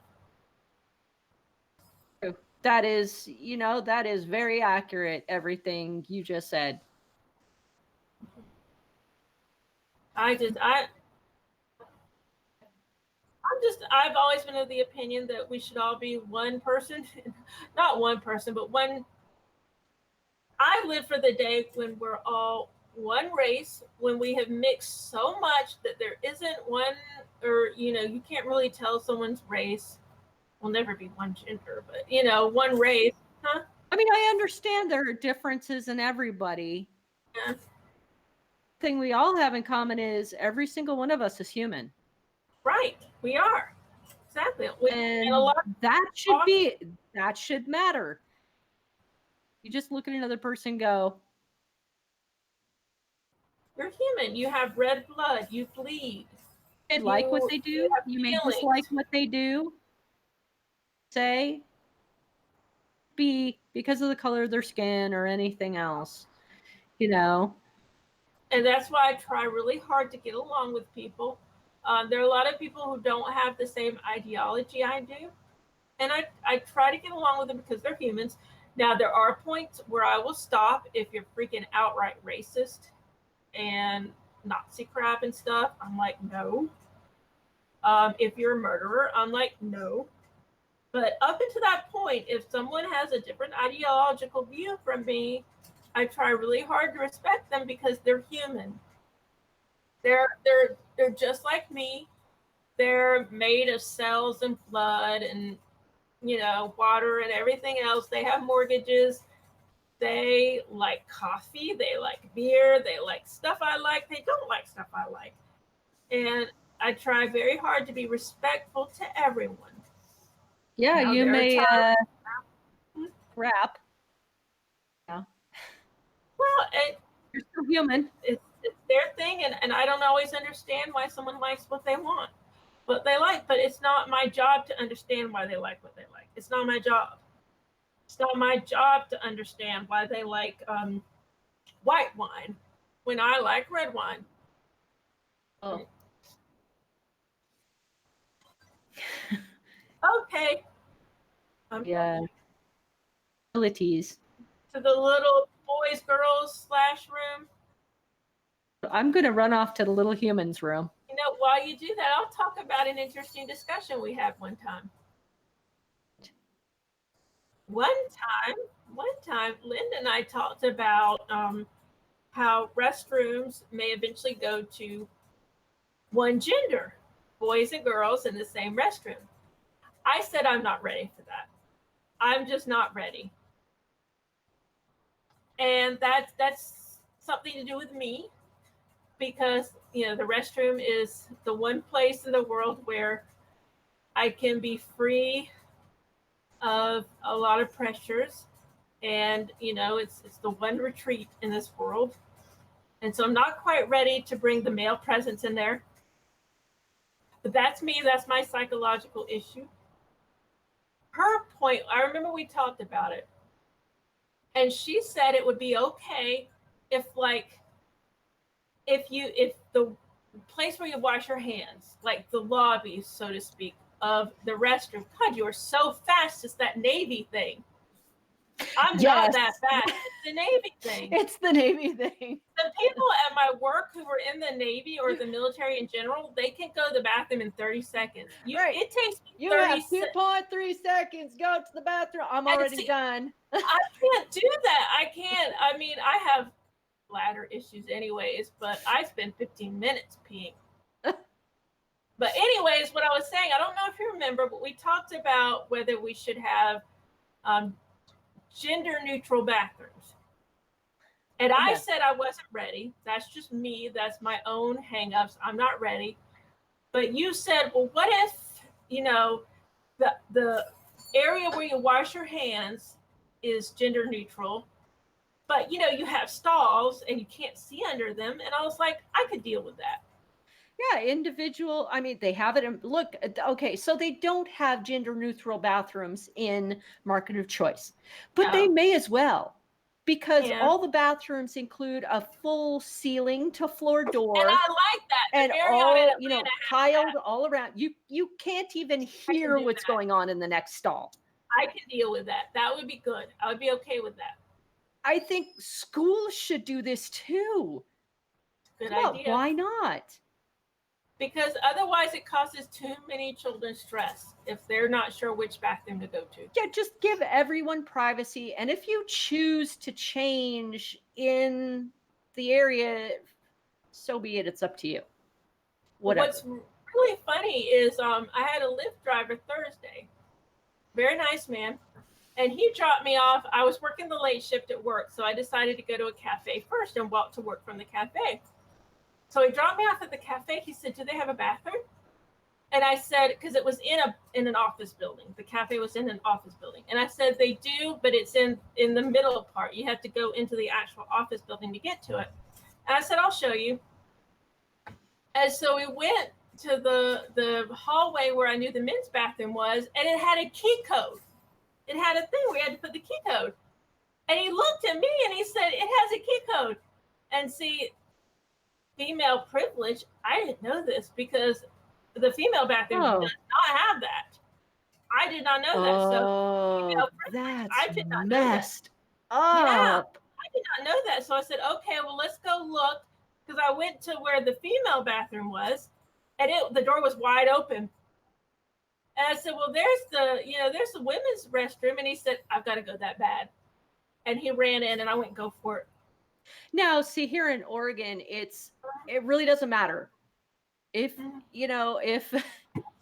you looked like you and you chose to use the men's bathroom, almost nobody would bat an eye. because our laws do not punish anyone for using the bathroom of their choice. It is specifically crafted that way. So that, okay, you just look, whatever, just go. Just wash your hands afterwards, for sake. Yeah. If you gotta go. I mean, I don't want anyone freaking peeing on themselves. I don't want anyone uncomfortable. But there are certain states that do punish people for that. Especially and that's down wrong. Here. Yeah, that is wrong. There are people who, I mean, because they are transgender, they are being made to use the family restroom where there may already be a person in the family restroom. They have to wait, and sometimes they can't wait. Or they're afraid. They're afraid to use the restroom, and that's wrong. No one should be afraid to use the restroom. Mm-hmm. If a man came into the restroom, I would be a little weirded out if it was like a straight up man, like I'm definitely a man. I would be a little like weirded out, but I wouldn't say anything as long as he doesn't hurt me. Just like this man who was the Lyft driver. I mean, he was very much a man. There was no doubt. There was no like, I'm not sure. He was very much a man. But he had to go. And I was not going to tell anyone. I wasn't going to, blow the whistle on him or anything. He had to go. The man had to go. Yeah. He already told me he had a disability. I'm not going to prevent him from using the restroom. And it was. Now I really am in favor. Look, if you want to put urinals in restroom, just put a toilet and a urinal in a closed section together. That works. Yeah. I'm not interested. I'm really not interested in seeing guys lined up against a wall using urinals. I don't want to see it. I don't want that. Give everybody their own private space. Or just let them use the toilet. I mean, they use a toilet at home. They don't have a urinal at home. Just use a toilet. Yeah. We don't need urinals. Well, some people do feel more comfortable using them. Yeah. Just put them in every bathroom. Just put them in every bathroom. In every stall. Put them in every stall. I'm okay with that. It can't be that hard. It can't. People are so up their own butts about gender. That's the problem, especially down here in the South. People are just up their own butts about gender. And there's no reason to be. And race. I mean, look at the way voting lines are drawn based on race. That's gerrymandering. The gerrymandering is it's horrible. They will change the voting district so that all the white people are together and all the black people together, or at least so they think. I've always lived in mixed areas. People of a certain class are together. Yeah. Mm-hmm. Yeah, the rich people are over here, the other people are over here. They've it's horrible. It should be illegal. It really should be, but they're allowed to do it. It should be, and I'm pushing for it. I am pushing for it. For what? For it to be illegal? For it to be illegal, for gerrymandering to be illegal. Yeah. It should be. It should be completely. I mean, they've changed it so much so you can't even recognize the voting districts. Oh, and the voting, what am I trying to say? The voting tampering. Voting tampering. It happens. I remember I think it was one of the elections that Obama won. I have a prior LiveJournal friend. We're not on LiveJournal anymore, but we're on Facebook now. She was a volunteer poll worker in Arkansas. And she saw the police like shutting off the roads to the polling areas in predominantly black areas. And she was working. This was like, I think the first election Obama did, like 2008. She was calling people, trying to get people to open the polling place back up. But I mean, the police were actively blocking off people from coming into the polling place. That is racist as hell. It's horrible. It's awful. And it happens. I'm here to tell you, it happens. And the people who live in these neighborhoods are helpless. What are they going to do? I mean, and it's already hard enough to rally people to get together to vote. It's already hard enough. Oh, and not only that, but here in Florida, they changed the early voting used to be a lot longer. Yeah. But they changed it because they figured out that people in predominantly Black churches would rally people to go to vote Sunday after church, and they would give rides and everything. And so they changed it so there were less Sunday early voting days, so that so that would happen. Oh, it's horrible. It's horrible. Horrible tricks. It's horrible. And everyone has to be vigilant. And, once again, I'm in a more mixed area, so I don't experience that. But every one of us needs to be vigilant about that happening. And understand that it's, there's so much going on that is not fair and it's not right. And if we see it, we need to say something as best as we can. Yep, absolutely. Well, I'm going to tear into my previous mentioned Mazama Juicy IPA. Neat. Awesome. This was canned on July 8th. And it's nice and cold, just the way I like my IPAs. Yay, that's a good way to do the IPAs. I can smell it from here. I can smell the citrusiness from here. There you go. That's awesome. Look at that. This is a little clearer than, this is a little clearer than I am used to. I usually prefer a juicy IPA with a lot more haze.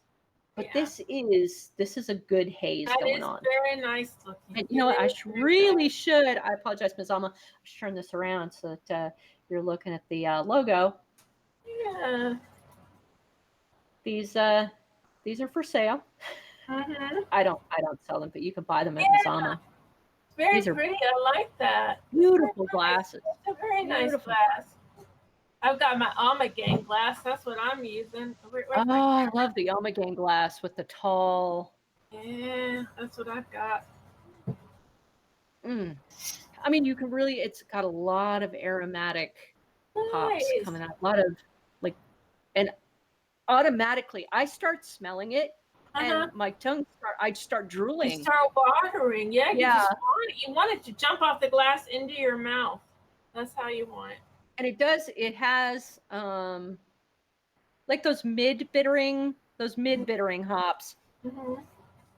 But it tastes like you're biting into an orange. Isn't that nice? I would like that. It's lovely. It's not dry on your tongue at all. See, I don't like that dry bitter. I just don't like it. Oh. 7.3%. Very respectable. Very respectable.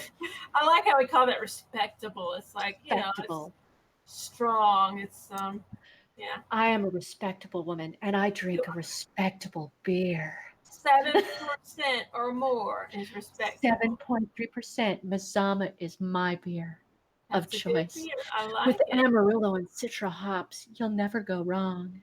Yes.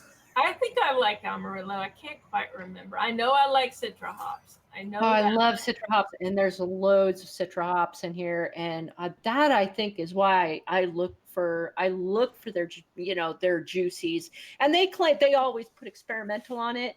Okay, but come on, I think this is like what the 24th point, X24, and I've been drinking it since number. You look at you. You are an OG. I have never been disappointed in a single juicy IPA the Mazama has ever put out. Never, ever. I've never been disappointed. Isn't that great? And even number 24 is a hit. That's awesome. So even their experimentals, their betas, if you will, are a hit. Yep. That's good. That's a good sign. And I know this has got to be down in Mazama at Big River Restaurant as well, and they have a brand new dinner menu out. Ooh! They put out a photo of a Philly cheesesteak. Oh! And I think I died and gone to heaven. Yeah, East Coast represent. That's all I'm saying. East Coast. We try to bring the East Coast to the West Coast quite often, don't we? You know what? If I ever lived in the West Coast, I think I would be so homesick. I would be like, first of all, where are my grits? Is that what would you miss? What would you miss most? Is it like grits or because I mean, I miss grits the most. We have grits, but nobody ever cooks them. Like I never see them in restaurants. Oh, I think I would be so sad if I didn't. I don't ever cook them here. I mean, I never cook them, but I'm not used to cooking them. They're easy to cook. They are, but they're easy. I don't have them very often. And see, like I had a breakfast bowl. The restaurant I told you, the cafe I went to, I had a breakfast bowl. So it was egg on the bottom, then grits, then loads of cheese and bacon. It was so good. I was like mixing it all together. I was like, and the cheese was like falling off the fork. I need a cloth. I know. I was like,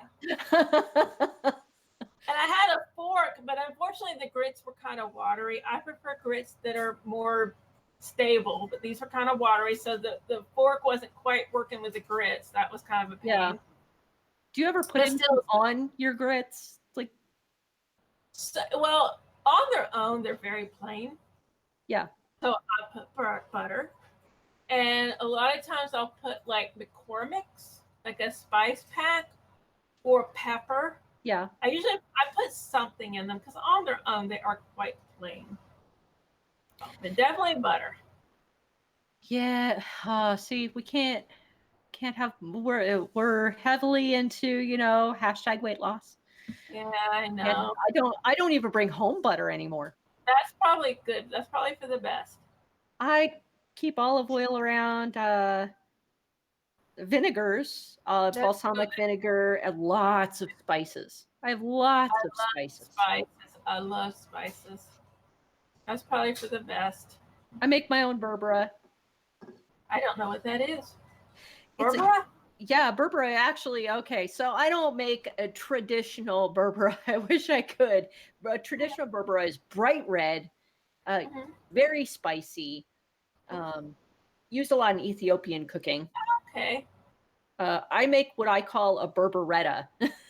Oh, neat. Okay. It has fenugreek and all kinds of Middle Eastern spices included in it, and it's fantastic as a dry rub. I use it with balsamic vinegar on chicken, on fish. Sometimes I'll put it on noodles. That sounds nice. I would love that. We have a lot of curries around here too. I love curry. Oh my God, I love curry so much. The Patak's bottles of Patak curry sauce are our favorite because just like 1 or 2 spoonfuls and you're set. Yeah. 1 or 2 spoonfuls in some broth and in like a cup of broth, and it'll thicken up nicely, and toss some vegetables in there and good to go. Really good. I love red curry. I love yellow curry. I just love curry. I love spices. I love spices too. Yeah. Oh, I haven't had dinner. Neither have I. My fish head stew is like okay. It doesn't even look like fish head. It doesn't look like fish head anymore. All it is a pile of fish meat. Are they actual heads? No, it's not anymore. Okay. I cooked the fish head.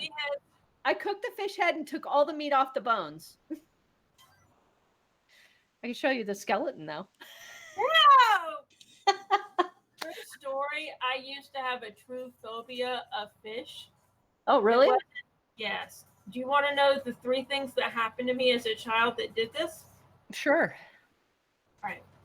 Number 1, when I was in 5th grade in science class, we had aquariums and we were taking care of fish. Jeff Kincaid, yes, I still remember his name, took a pregnant fish and squashed it so that the baby popped out. That was number 1. That kid is messed up. That was the most thing that really turned me off the fish.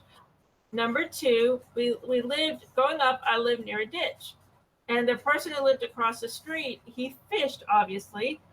And one day he strung up a, what do you call that? A laundry cord? What's that? What do you call that? Not laundry cord, but. Yeah, a cord so you can dry stuff on it. Yeah. What is it? Clothesline. Clothesline. Thank you. Clothesline. And he popped out the fish's eyes and he hung them up on the cord line by putting the cord line through where their eyes had been. Okay, that's pretty weird. I mean, I would have just left the hook in and. So that was number two. I mean, if you're going to dry fish, that's kind of weird to do that. That was just fillet them and lay them on clothes netting. I don't know, leave but the skeleton in. I was 8 years old, and that's how he hung them up, and that further like honed in this like fear of mine. Yeah. And then the third thing, I think the third thing was in Girl Scouts, they had us clean fish, and they like really wanted me to do it, and I tried, and I ran out screaming. So because of that, I was done. I have a real like ickiness feeling about fish. Now, it just in my 20s, I started to be able to eat like fish fillets. Yeah. I'm not going to eat a whole fish with the eyes staring at me. I'm not going to do that. But I'll eat fish fillets. Our producer Che wasn't into that either. So, I made sure to take all the fish. All it is now just a lump of just flakes. That's it. It's just a bowl of fish, filleted fish and chunks of fish meat. But the thing is, it's $1 a pound. I know. And I got 6 pounds for $6. You can't get that from a market here. You cannot beat that from a market here. And unless if I hadn't bought it, they would have thrown it away. I know. And that's good. I'm grateful that you are using the whole fish. If somebody is going to eat an animal, at least use the whole damn thing. Yeah, I mean, they were taking skin off, and I was so tempted to ask for the skin too, but $6 is about what I could afford. Fried skin, I love fried, nice crispy fried skin. It's like pork skins. And I used to love pork rinds. Yeah, they were called, until someone pointed out that was pork skin. Couldn't do it after that. I didn't eat fried chicken for a long time when someone pointed out it still had the skin. Oh, really? Oh. I didn't eat fried chicken for a long time. That but now I'm like, I've kind of gotten over that. Yeah, I'm just very weird. And like, okay, I'm getting better about fish. I can cook like if I get the fish from there's a market here called Freshfield that does more whole food. Yeah. And when I get the fish from there, it's a fillet, but it still has the skin. And I do get all wicky about that. I'm like, but I'll sit there and I'll take the knife and I'll shave off the skin. I'll be going the whole time. They won't take the skin off for you? No, I know. Not at the whole market. Not at the whole market. If I asked our new market, we have the brand. I never thought about asking. It never occurred to me to ask. I know if I asked them to, they'd be like, "Yeah, no problem." Oh, it never occurred to me to ask. Next time I'll ask. Yeah, just ask them to ask. Or they won't have a problem taking something off that you don't like. And Chase says fried chicken is his downfall. It's mine too, because we have a supermarket here who, I mean, they make the fried chicken and put it in a box. Yeah. And for $8 you get like the thighs and the breast and everything, and we'll get that, and oh my God, that'll be our night. It's just so exciting. What you may want to try is German schnitzel. I know growing up we had a restaurant called Wiener Schnitzel, which I loved. No, oh God, no, that's the bastardization of. Okay, see, I don't know. No. Schnitzel is basically it's meat that is fried, but it's, like you take a piece of pork or you take a piece of chicken, you pound it until it's like tender. Okay. And then, you put it in flour and then you put it in batter and you deep fry it. Oh, interesting.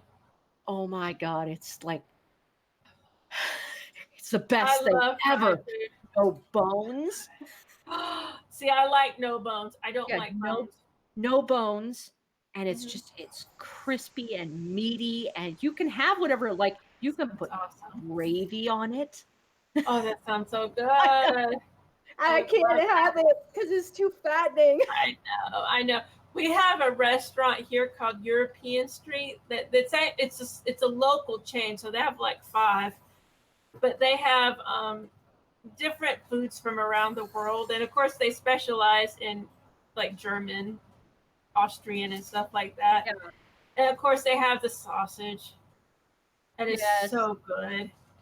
But I tend not to get that anymore because it's just so much there. Oh, that's so good. Calories in it. I know. Like I can have like 3 bites of German food, and that's like that's why that's the reason for all the curries for me right now. I love that because spices have no calories, right? Oh yeah, like infinitesimal. I know. That's what I love about spices. That's why when my mom was in, she was in all these rehabs and stuff, basically hospitals. And I'd never really had like McCormick's and mixed spices like that. But that's all they gave her because of blood pressure. They don't give salt. So they would give her all these different kind of little spice packets. And she would give them to me because she didn't like spicy stuff. I've still got tons of them. Oh, wow. And I know. And I would always eat her spice packets. Oh, here's some. Look. Oh, yeah. This is tiny leftover. My mom's been gone for 7 months and I've still got one left. I've still got a few left. So, but I would always eat her spice packets and I developed a taste for it because they're good and it's no calories. Yeah. So I'm like, yes, please. I will eat McCormick's. And there was another one that I liked better. I can't remember the other one that they would use. But, this is the McCormick's. There was another one that I liked better. But I am happy with spice packets. And the reason I started using curry with strong fish flavors was to cut down a little on the fishiness. I really love the strong ocean flavors. Yes. But not everybody likes it all the time. But both of us, Che and I both love curry enormously. And fish is really good for us. Curry so much. And fish is good, yes. So, boneless fish in curry. And you get all those omega-3s in there. You get all that dense protein. You get all the, all that wonderful fishy goodness. But it's not none of the bad stuff. Smelling, not overly fishy smelling. And, lots of garlic, lots of ginger. God, I love that. Wow. Just so good. Now I'm really hungry. Why no? None of us have had dinner yet. I know. We need to get no wonder that we're talking about food and stuff. I know. We're like, oh my God, that's so good. Oh my God. I want to go to European Street soon, Clint. He said, okay. Ask him to see if they have schnitzel. You'll love it. They have everything because the owners are actually from Germany. Oh, really? But they've got, it's European, so they've got all kinds of stuff. But usually, if I'm being good, then I get the salad plate. But I get like hummus. You get 3 things with a salad plate. Hummus. You can mix and match. I love hummus. I get hummus, German potato salad, which is like the sweet appley potato salad. Yeah. And what else do I get? Oh, tabbouleh. Oh, tabbouleh. Tabbouleh is, I love the graininess of it. Gritty. Yeah, it's so good. It has a light, springy taste. It's so good. Yeah. So if I'm being good, I get that. If I'm not being good, then I get, they have a, Okay, hold on a second. I'm trying to remember what it is. Fried chicken, pasta, No, sausages, no. and all together on the same plate, please. And just cover the whole thing with cheese. Yes, please. That would be awesome. I'm trying to think. It's French. What am I trying to think of? Ham. It's ham and cheese on a Quiche croissant. No, it's on a croissant. It's a on a sandwich. croissant. Oh, okay. Mhm. Man, On a that croissant, and sounds it's ham and really cheese. good. What is the word? It's a phrase I'm trying to think of that's French. Oh gosh, I I know what can't you're. I remember. know what you're trying to think of. We haven't been in like a year. That's why I can't remember. More than a year, probably. Um, what is it? All I'm getting on Google are croissants. Um, oh gosh, this is gonna drive me crazy. Um, Chris, it's French. Called in France. Chris, No. oh, Clint, what is that? When I get a sandwich at European Street, what is that? Cornetti? You don't know? No. Why can't I remember this? Oh my goodness! It's basically ham and cheese, but it's oh, We're killing French each other sandwich. here with food. I know, and I love it, but I only get it when I'm being bad because it's bad because it's got so much. But they have the mayonnaise that they give you that I put on it, and it's so good. Oh, mayonnaise! I don't even let mayonnaise in the house anymore. You know what? If I have to use mayonnaise, I make it myself. Yeah, that's good, so you can control what's in there.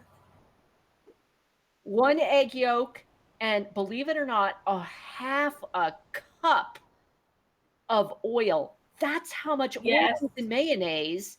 I know. 1 egg yolk and half a cup of oil. You know, making it is a little disgusting, so you use less of it than if you picked up a jar off the store shelf. I know. It's better to make it yourself so you can control what's in there and you know what's in there. God only knows what they put in the stuff that you get at grocery stores. Oh, yeah. And you know what? My favorite is Miracle Whip, and we're still talking about food. I know. You know what? I'll tell you what. Guns are out, food is in. Oh, that's right. We're supposed to talk about that. We talked about it. And you know, there is no question. I know we put out the question, is it time to do something about gun control? There is no question. Time. Yes. In time. We've been trying to do this. Yes. What, for 40 years? 40. Yes, we've been trying. I'm 45, and we've been trying to do this for 40 years. My whole life we're trying to do this. And then you see things that happen with Gabby, what was her name? Gabby Gifford? Yeah. You see that, and she tried so hard for gun control, and people don't want to hear it. And I don't understand. You one's taking shot away. You get shot in the head. Yes, and I don't still can't get people to agree. Okay, 70 people die within 2 months. Yeah. In how many different incidents? 2, 3, 4, something like that. And we're still not doing. All we're doing, flapping our lips in government. Yeah. Well, it's because people are the politicians are trying to pacify the NRA folks, the people who are so Second Amendment that they don't seem to realize that no one's trying to squash the Second Amendment. It's just that, just like you can't yell fire in a crowded theater, there are things you can't do. Even, with the NRA, even with the Second Amendment right to bear arms, if you show you can't be responsible, then you don't get to do it. You just don't. And you know what? Nobody in my community needs to hold a gun on a daily basis. No, I agree with that. Nobody. You do not need a handgun to walk downtown Corvallis. You just don't. Okay?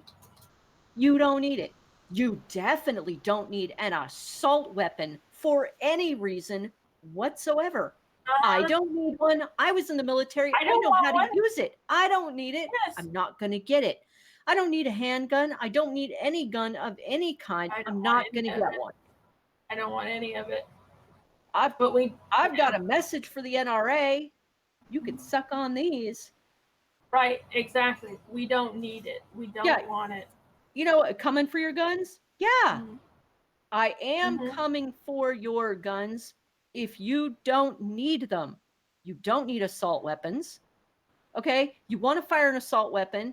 Somebody who is licensed needs to keep it at a range so you can feel, you know, if you just want to go on down to a range, have some fun, have somebody licensed, down to the range, shoot the weapon, go home. You don't take it with you. You don't need it on a daily basis. You don't need an assault rifle.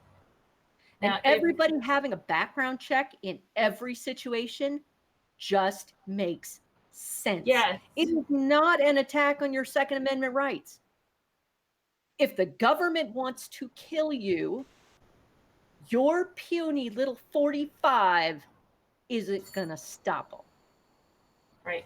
And people have shown time and again that most people are hurt by their own guns. Yeah. If you have a gun and there are a break-in, you're most likely to be hurt by your own gun. Most likely the person who is trying to hurt you is going to be better at using a gun than you are. That gun is not going to help you. It's not going to help you. And you know what? You know, if you're in a rural area where you're going to use your rifle to go hunt deer, very well. You have a right to that weapon if you can use it safely, if you've had your background check. Right, and you have a license and the permit and everything. Yeah. We have deer walking through downtown Corvallis. However, you may not hunt those deer. They are free to walk the street without you shooting them. Right.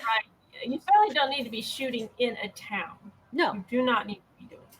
You go out to the areas where it's allowed. And personally, I myself don't like hunting. I don't like it. But I understand that people do. And it is legal. And they do have the right to do that. I'm not going to stand in their way. I'm not going to make some kind of stunt like charging them more for something because I don't like them. I'm not going to do that. They can do that. It's allowed. It's legal.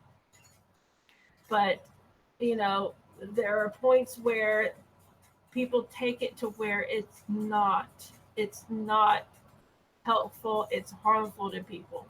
And not everybody with a mental disability is going to become a violent criminal. Well, and that's another point of contention.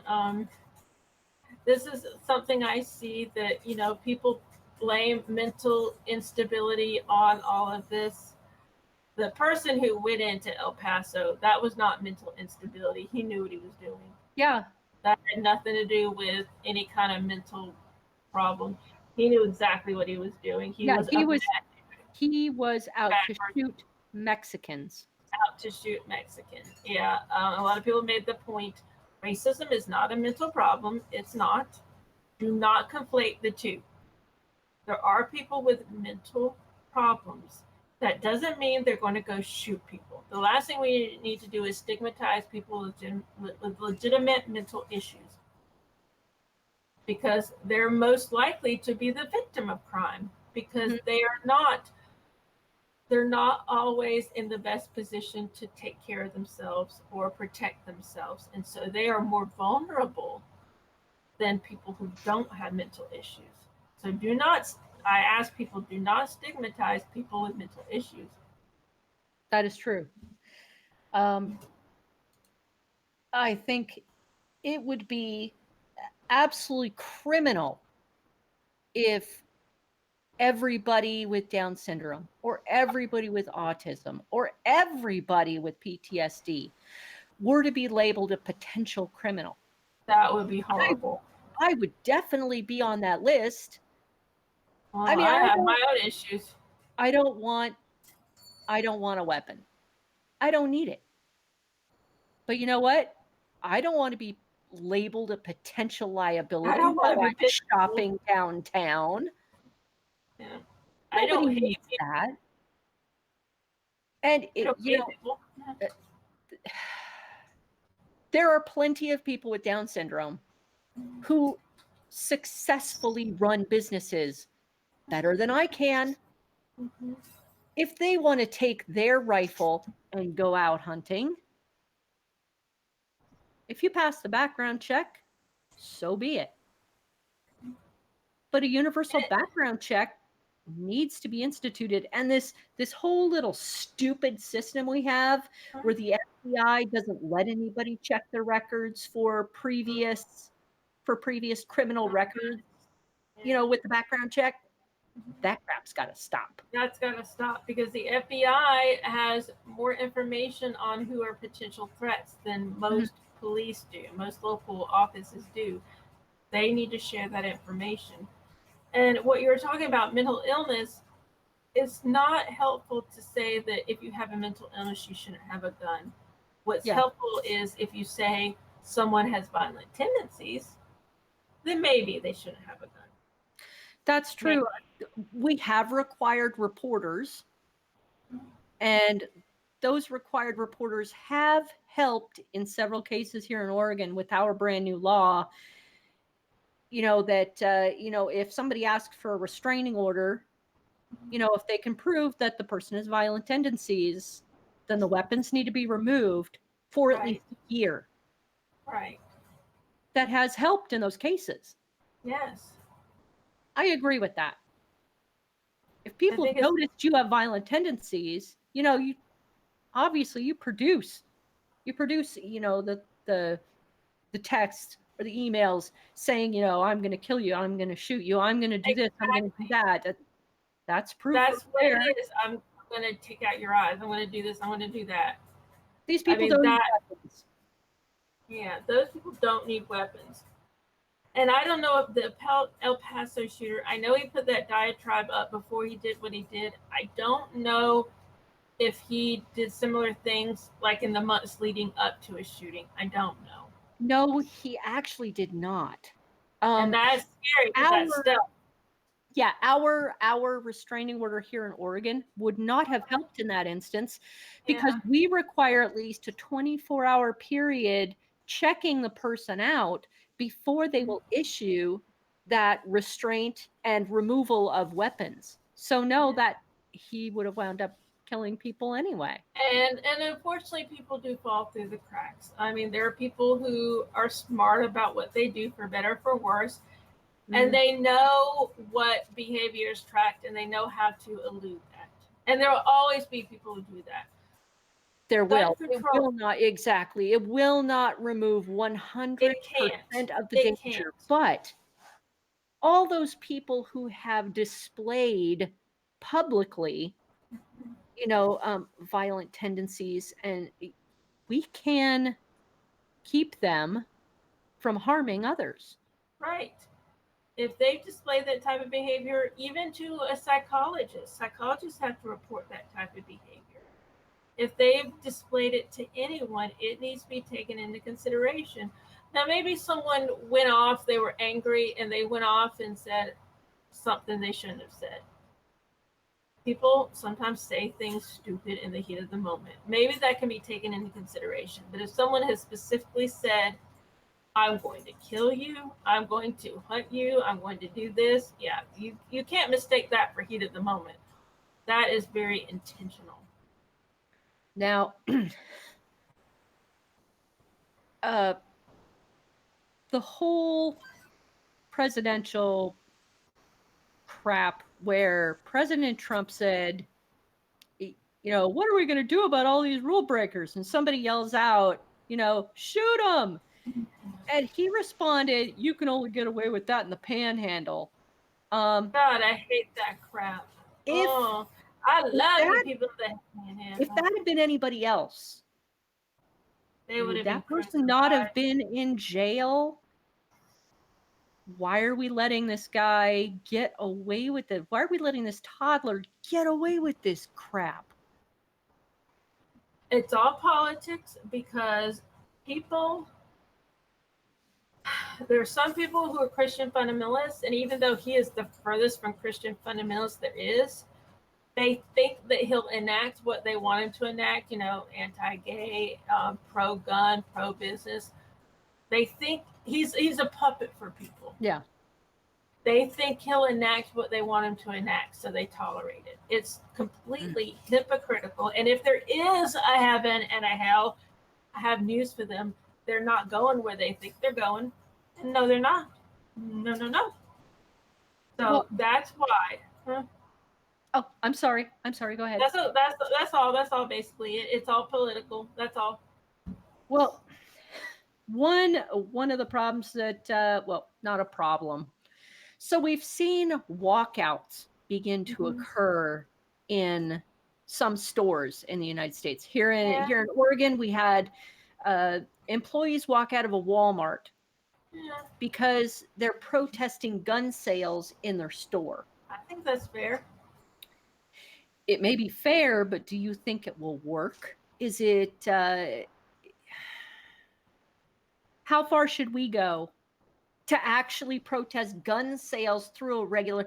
Should guns be sold through a regular store? And should we be boycotting stores that sell them, even if we have to turn to a more expensive store? Is that, I mean, a Buy Mart for some things is absolutely essential for me. I'd have to go to Safeway for some of those things that would be up to 3 times more expensive. But if I want Buy Mart to stop selling weapons, if I could get enough people to say, we're not buying from your store, would that work? You have the right to protest any company you want. If you don't want to patronize a store, you don't have to. If you don't like what Buy Mart does, you don't have to go. You absolutely have that right. Even no matter who you are and no matter what you don't like about the store, you have that right. Oh, yeah, but do you think it would work? Would these companies feel enough pressure to stop selling weapons in their regular stores like Walmart and Buy Mart and Fred Meyer? Probably not. Walmart started in the heartland, and there are so many people who are pro, unrestricted gun use that patronize those stores, that Walmart may never feel like they have to. They may feel like our base is fine with what we do. We don't have to. Now, interestingly, oh, go ahead. Sorry, I interrupted. I was going to say, I was reminded, I saw an article, I'd forgotten about this, but I was reminded Dick's Sporting Goods of their own volition stopped selling guns or rifles, or it was something. I don't know if it was all guns, but like rifles. The CEO made the decision to do that, and I respect that, and I'm more likely to go to Dick's Sporting Goods. Not that I'm a sporting type person at all, but I did buy, I have a punching bag. I think I bought it from Academy. But if I ever had to buy anything for my punching bag, I'll go to Dick's because I'll remember that they said that they would stop selling guns. And I like that. I mean, to me, it's my opinion that you don't need to go to a freaking mall to buy a gun.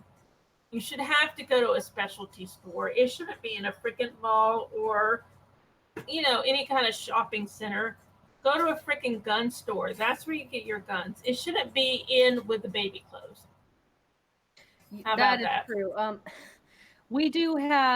We have a gun store here right next to our 7-Eleven that's changing owners, but it's remaining a gun store. Yeah. Now, I personally may not like having a gun store that close. Yeah. But that's fine.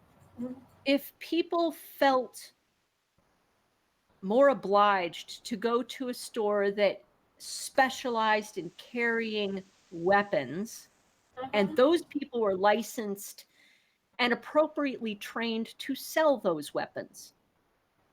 I think that would make me feel a little better. Yeah. We don't require background checks for private gun sales, and that scares the unholy crap out of me. It's the same thing here. You can go to a gun sale and you just buy your gun. You don't have to have a background check, and that scares the shit out of me. That's how somebody got their guns. One of the shooters, I can't remember, but the last few years, one of the shooters got their guns at a gun sale like that. And that scares the shit out of me. That should not be allowed.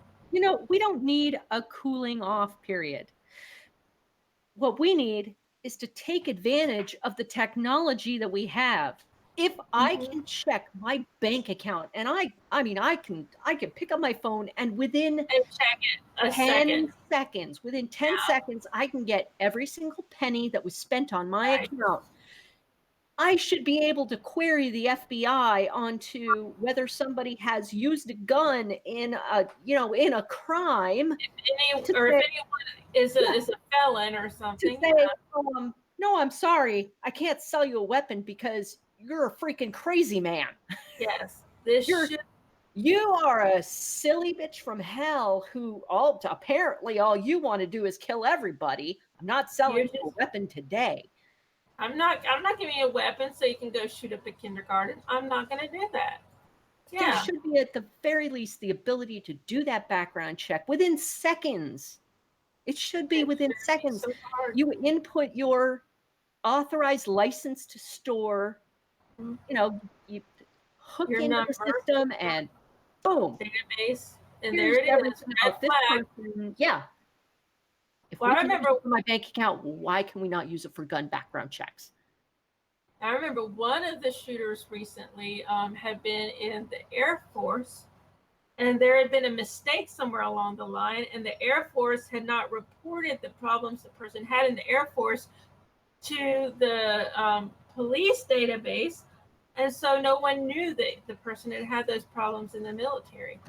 Okay, and immediately when that happens, the person superior that was supposed to make sure that was consistent, because every single moment, every single day I held a weapon is in the Navy database. Yep. That's exactly. You can check me out. Right. Whoever was their superior that was supposed to put that in the system, they belong behind bars right now. Right. There were so many mistakes, and that's supposed to be heavily regulated. That's why you have specific people who are masters of arms. Yes. And that's supposed to be heavily regulated, but you see this lax atmosphere where people don't report things, and then someone turns into a mass shooter 10 years later, and you're like, why didn't anyone know they did that? Because somebody didn't do their job, and that's who should be going to jail. Yeah, because inevitably the police are going to kill a shooter. They catch up. One of the last shootings we had, the shooter was killed within 30 seconds. But how many people did they take out before they managed to get them? And then, if these mistakes have happened, it needs to be prevented. Needs to be prevented from happening again. We need to know who was responsible for making those errors. Yeah, I found the article. It was the Texas shooting. I put it in our chat, in our Twitch chat. It was a Texas church shootings from December of this last year. The Air Force could have prevented a former airman from buying a weapon and committing a mass shooting had investigators followed proper protocol, according to a Pentagon investigation. Yeah. It's just disgusting. And this influence that the NRA has, and I'm so glad that you put up the new list of the new NRA list. I couldn't find it anywhere.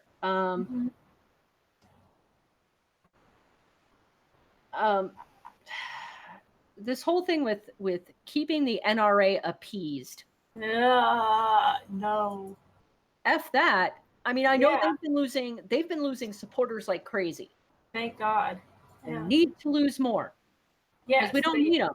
We don't need an association strictly for allowing you to carry whatever gun you want. Right. We don't need that. Because you know what? It is about the guns. I'm going to say it. It is about the guns. People will say guns don't kill people. People kill people. Yeah, but the guns are there. Yeah. If we need to be able to keep the guns out of those people's hands, we still have a responsibility. Yeah.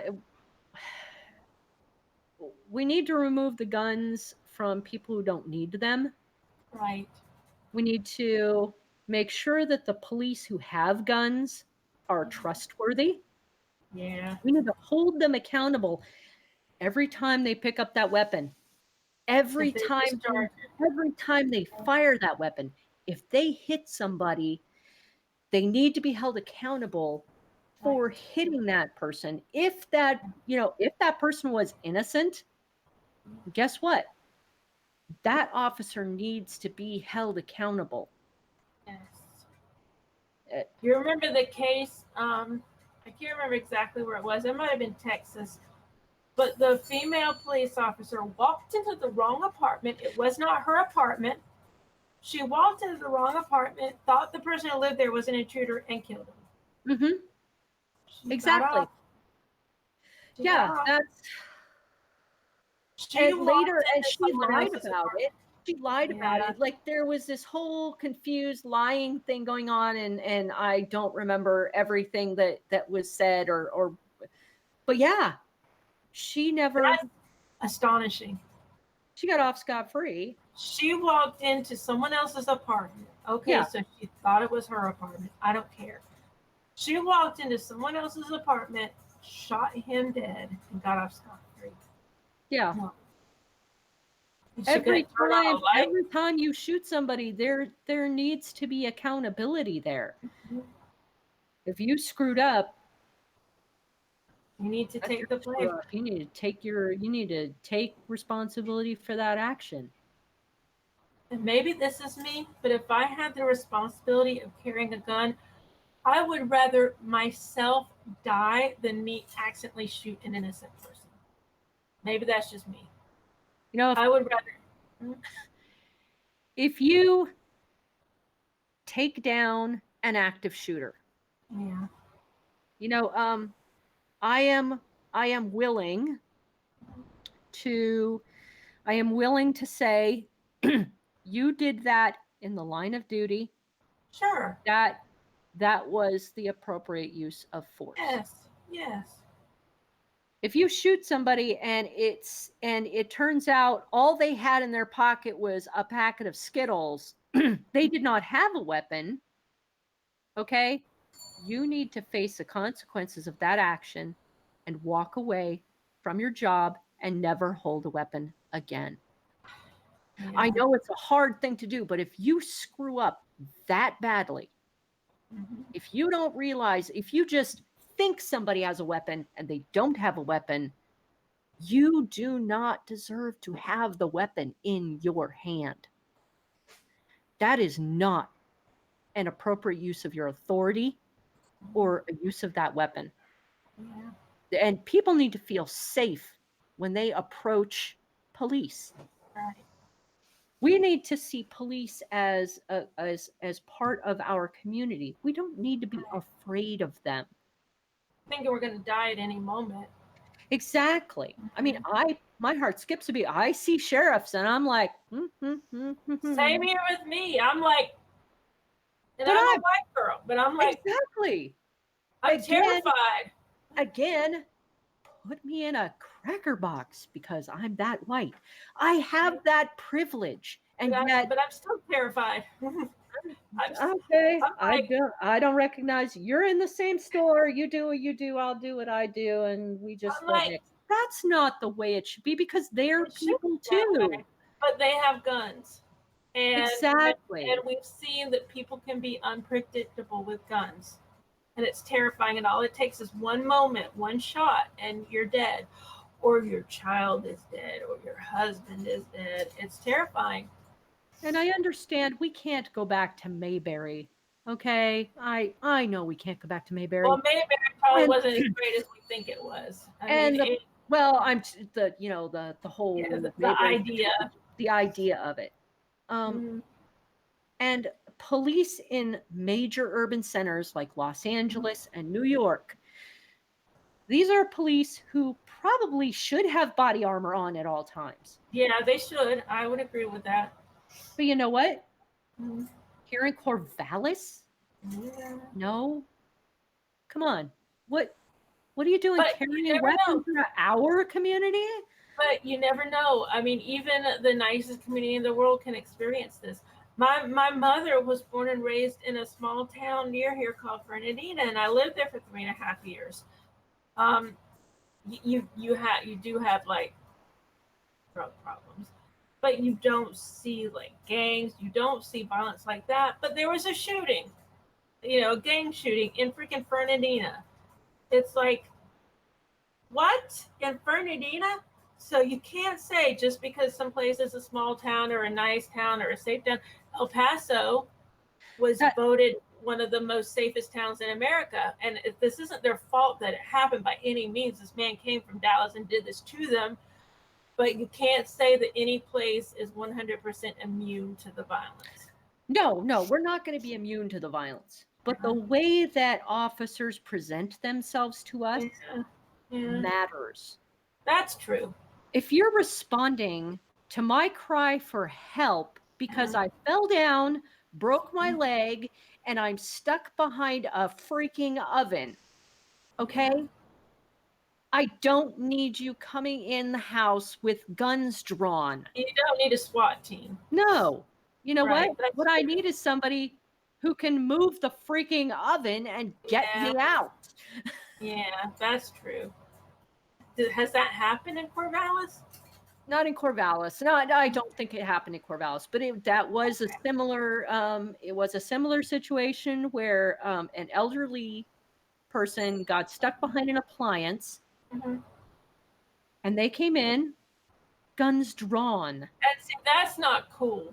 So the first thing you think, you have a potentially broken limb, and you see an officer with their weapon drawn at you, yelling at you.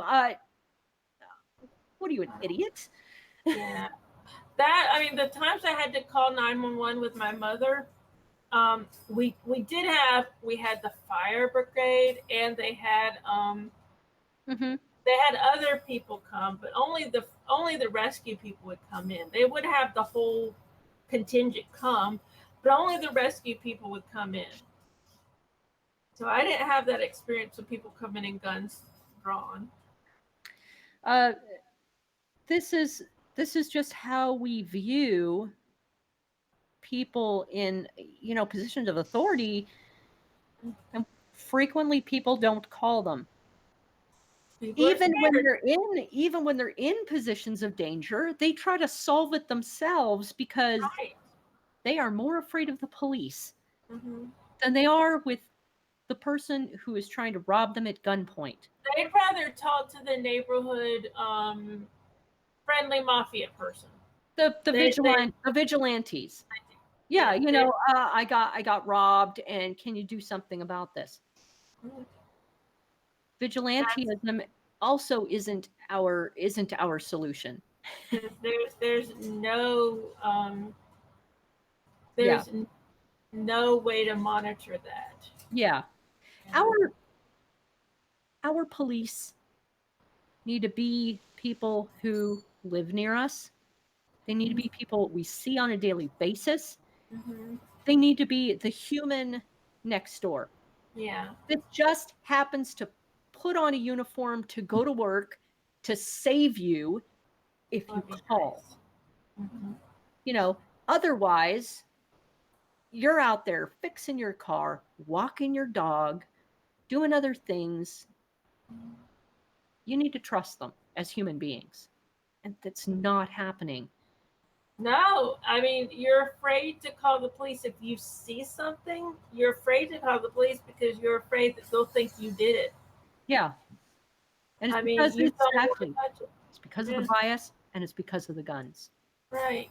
And you don't want to have anything to do with it. People are like, I'm not reporting anything. Say something, say nothing, see nothing. Don't have anything to do with it. And it's a sad way to be, but I understand how people feel. They don't want to be mixed up in that. They'd rather take care of it themselves. And it's like, remember, I had that Lyft driver who was from Northern Ireland, and he's Catholic. And he said they didn't call the police because if they came, it would be 3 days later, and there was no guarantee the police would help them. And that's why they resulted to the Irish mafia. You know, the protection money, they would end up paying the protection money. It's a racket, but what do? You're just trying to live. You're trying to have a business. You don't feel like you have many options. Exactly. Now I know there is another couple of subjects. I know you brought up one specifically. Did I? And I can't remember. Did I not put it down? Olivia Newton-John. I brought that up. Was it a musician? Yeah, Olivia. A man from the Silver Jews. Ah, yes. Now, I don't, I've heard them, but I wasn't a huge fan or anything. It just hit me that, he was such a well-loved musician, well-respected, and it seems like he committed suicide because people are posting all that, if you have suicidal thoughts, call this number. Yeah. So it seems like he did commit suicide. He was 52 years old. Oh, David Berman. Yeah, that was his name. It's just sad because I'd heard of them and I knew the music, and it just hits you, I mean, why? Yeah, okay, I see. One day ago, Silver Jews, David Berman died by suicide. Yeah, medical examiner ruled it was suicide. That is, It's just heartbreaking. It is. It is, we don't, I hate that we lose our poets and our songwriters and artists. He's only 52. 52 is way too young to lose our artists. I know. And I think, I wonder what happened. I'm sure he's probably been struggling with his whole life. He probably didn't tell people because so many people were surprised. So, but that's when you have feelings like that, you keep them inside because so many people judge you. It's such a stigma, and you keep it inside, and people don't know until you finally lose all hope and you do something. Yeah, that is true. That we need to remember that people do feel like that. Yeah. People do feel, like either nobody's going to believe me, right, or what I say is stupid, or I should be able to handle this. But having had PTSD, there are things that, look, we just can't handle. It's a literal physical brain problem. We need help, and we shouldn't feel ashamed to reach out and get it from someone. Whether it's a stranger, whether it's a friend or family, people should not be looking at you and just laughing. People should look at you and go, okay, let's get you some help. Let's get you somewhere, somebody you can trust, that will potentially make you feel like life is okay again. Someone professional who can help you. Don't make someone feel like they're weak or they're selfish or they're being silly, or you hear this all the time. Oh, everything's fine. I don't know why you feel that way. Everything's great. Everything's fine. No, everything isn't fine. Exactly. Obviously the person feels this way and they need help. They're looking for sympathy. They're looking for someone to listen to them. All you have to do is listen to them. People say, well, I don't know how to react when someone says that. Just sit there and listen to them. Ask them what's wrong. How do you feel? And just listen. That's all you have to do. Sometimes that's enough, at least for the moment. That's enough. Don't If judge. if it's an immediate problem where you feel you need to call the authorities, make sure you tell that person, I believe you. Yeah. I believe that these feelings are real, that Yeah. your thoughts are real. Yeah. Don't judge them for it. It No. it is it is probably something not under their control if they're having thoughts of No. I can't It's handle not. it anymore. And it's a chemical reaction in most of the cases. They're panicking, they're freaking out, and I've been there. I don't talk about it much, but I have tried to do that several times in my lifetime. And it's a feeling you are overwhelmed. You feel like just like your body is screaming. That's what it feels like. Your mind is screaming and you can't soften it. You can't take the edge off. You want to lash out. You don't know what to do. You're not in control of yourself anymore. You're not in control of your mind. All you want to do is just stop it by any means necessary. Mm-hmm. And I don't talk about it because I've been incarcerated because of it. And so I don't tell people anymore when I feel like that because I don't want to be incarcerated.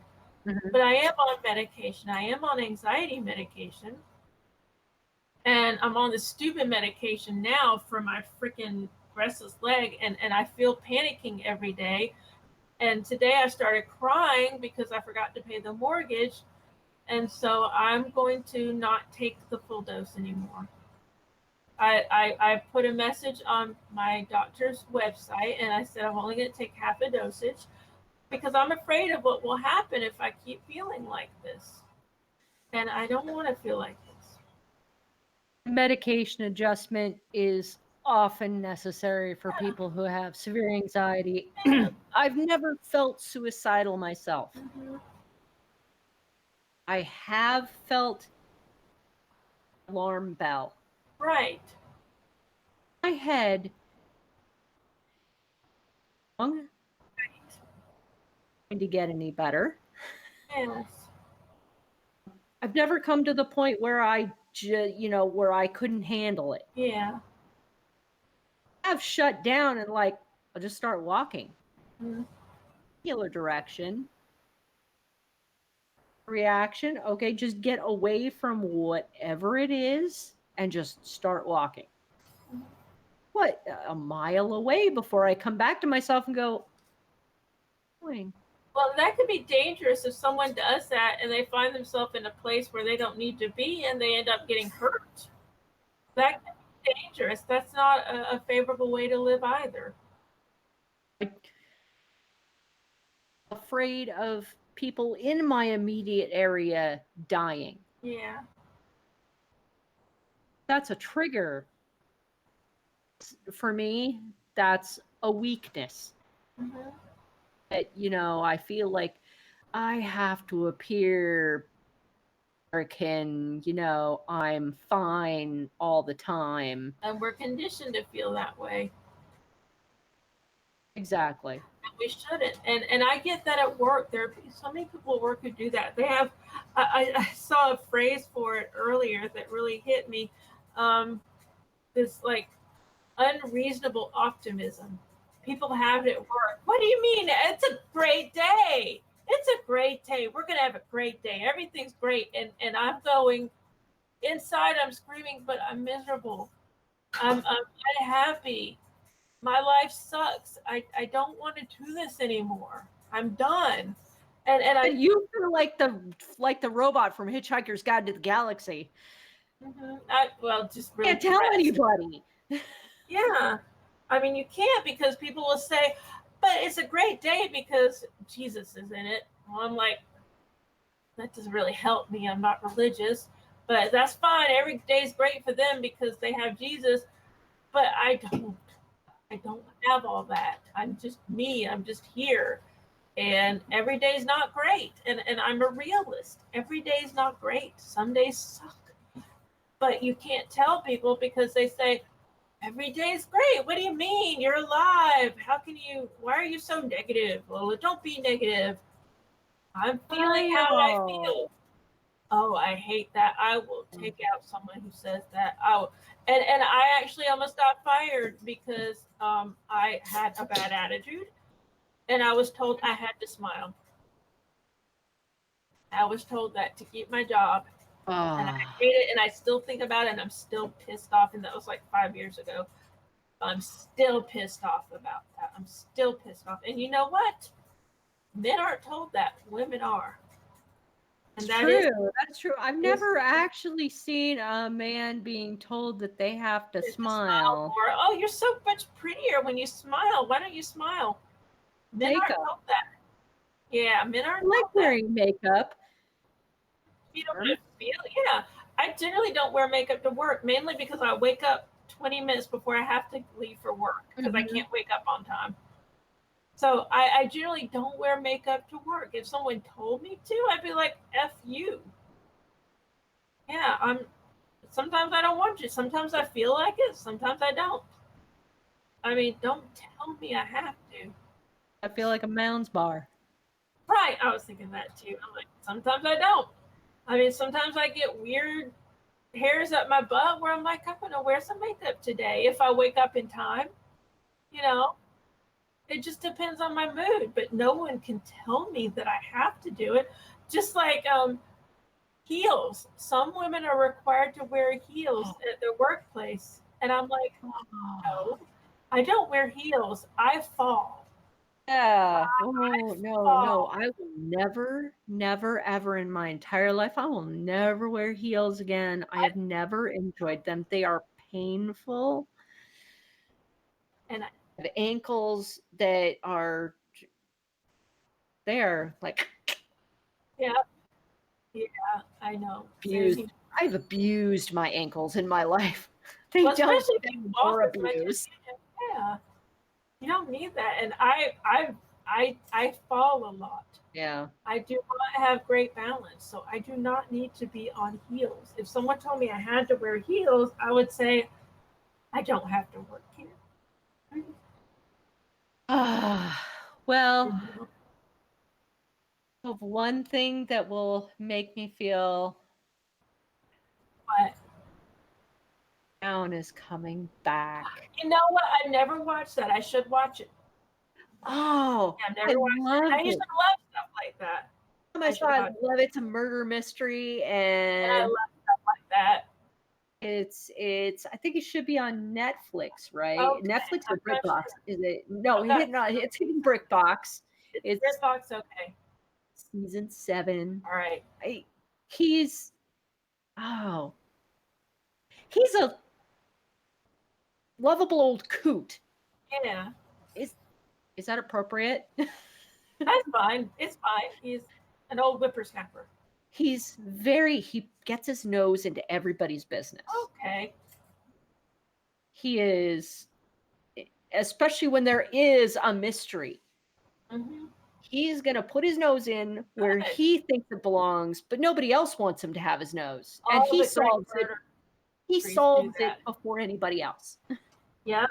And the police authority is like, you whippersnapper, you get into my business.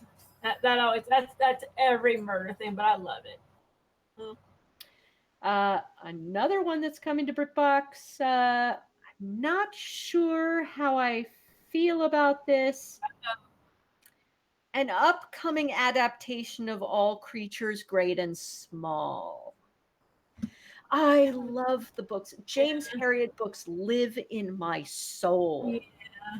Because he really introduced me to veterinary science in the 1940s. Oh, okay. And I could see the way the science changed, and through the military, how his life, his wife's life, his whole culture changed. It was beautiful. Mm-hmm. The TV show was not as woohoo as the books. Yeah. But it was good. It was solid. In parts, it was funny. I think if they screw it up, people of the current generation aren't going to understand. Yeah. So they better make it good, because people of this generation have not read the books. Yeah. You know, the people of my generation picked up the books off the newsstand, off the supermarket stands, because, oh my God, James Harriet is such a wonderful writer. We want to read it. I guarantee they could ruin it for the new generation, basically. Could ruin it for the new generation. They could. They better make it pretty spectacular. I hope so. Well, on the others, re-release the originals. Re-release the originals. That would be smart. If they're going to do a new version, re-release the originals so that people can see both views. You know, they can have both experiences. Well, I've been watching on is it on BritBox or Acorn? It might be Acorn. I've been watching London Kills. It's a gritty murder detective type thing. You know, it's a serial because it's mostly one story across like 2 seasons so far. But it's very gritty and, you know, very London. Mm-hmm. But I like it. It looks it. From the oh my goodness, it's brand new, huh? Yep. 2019.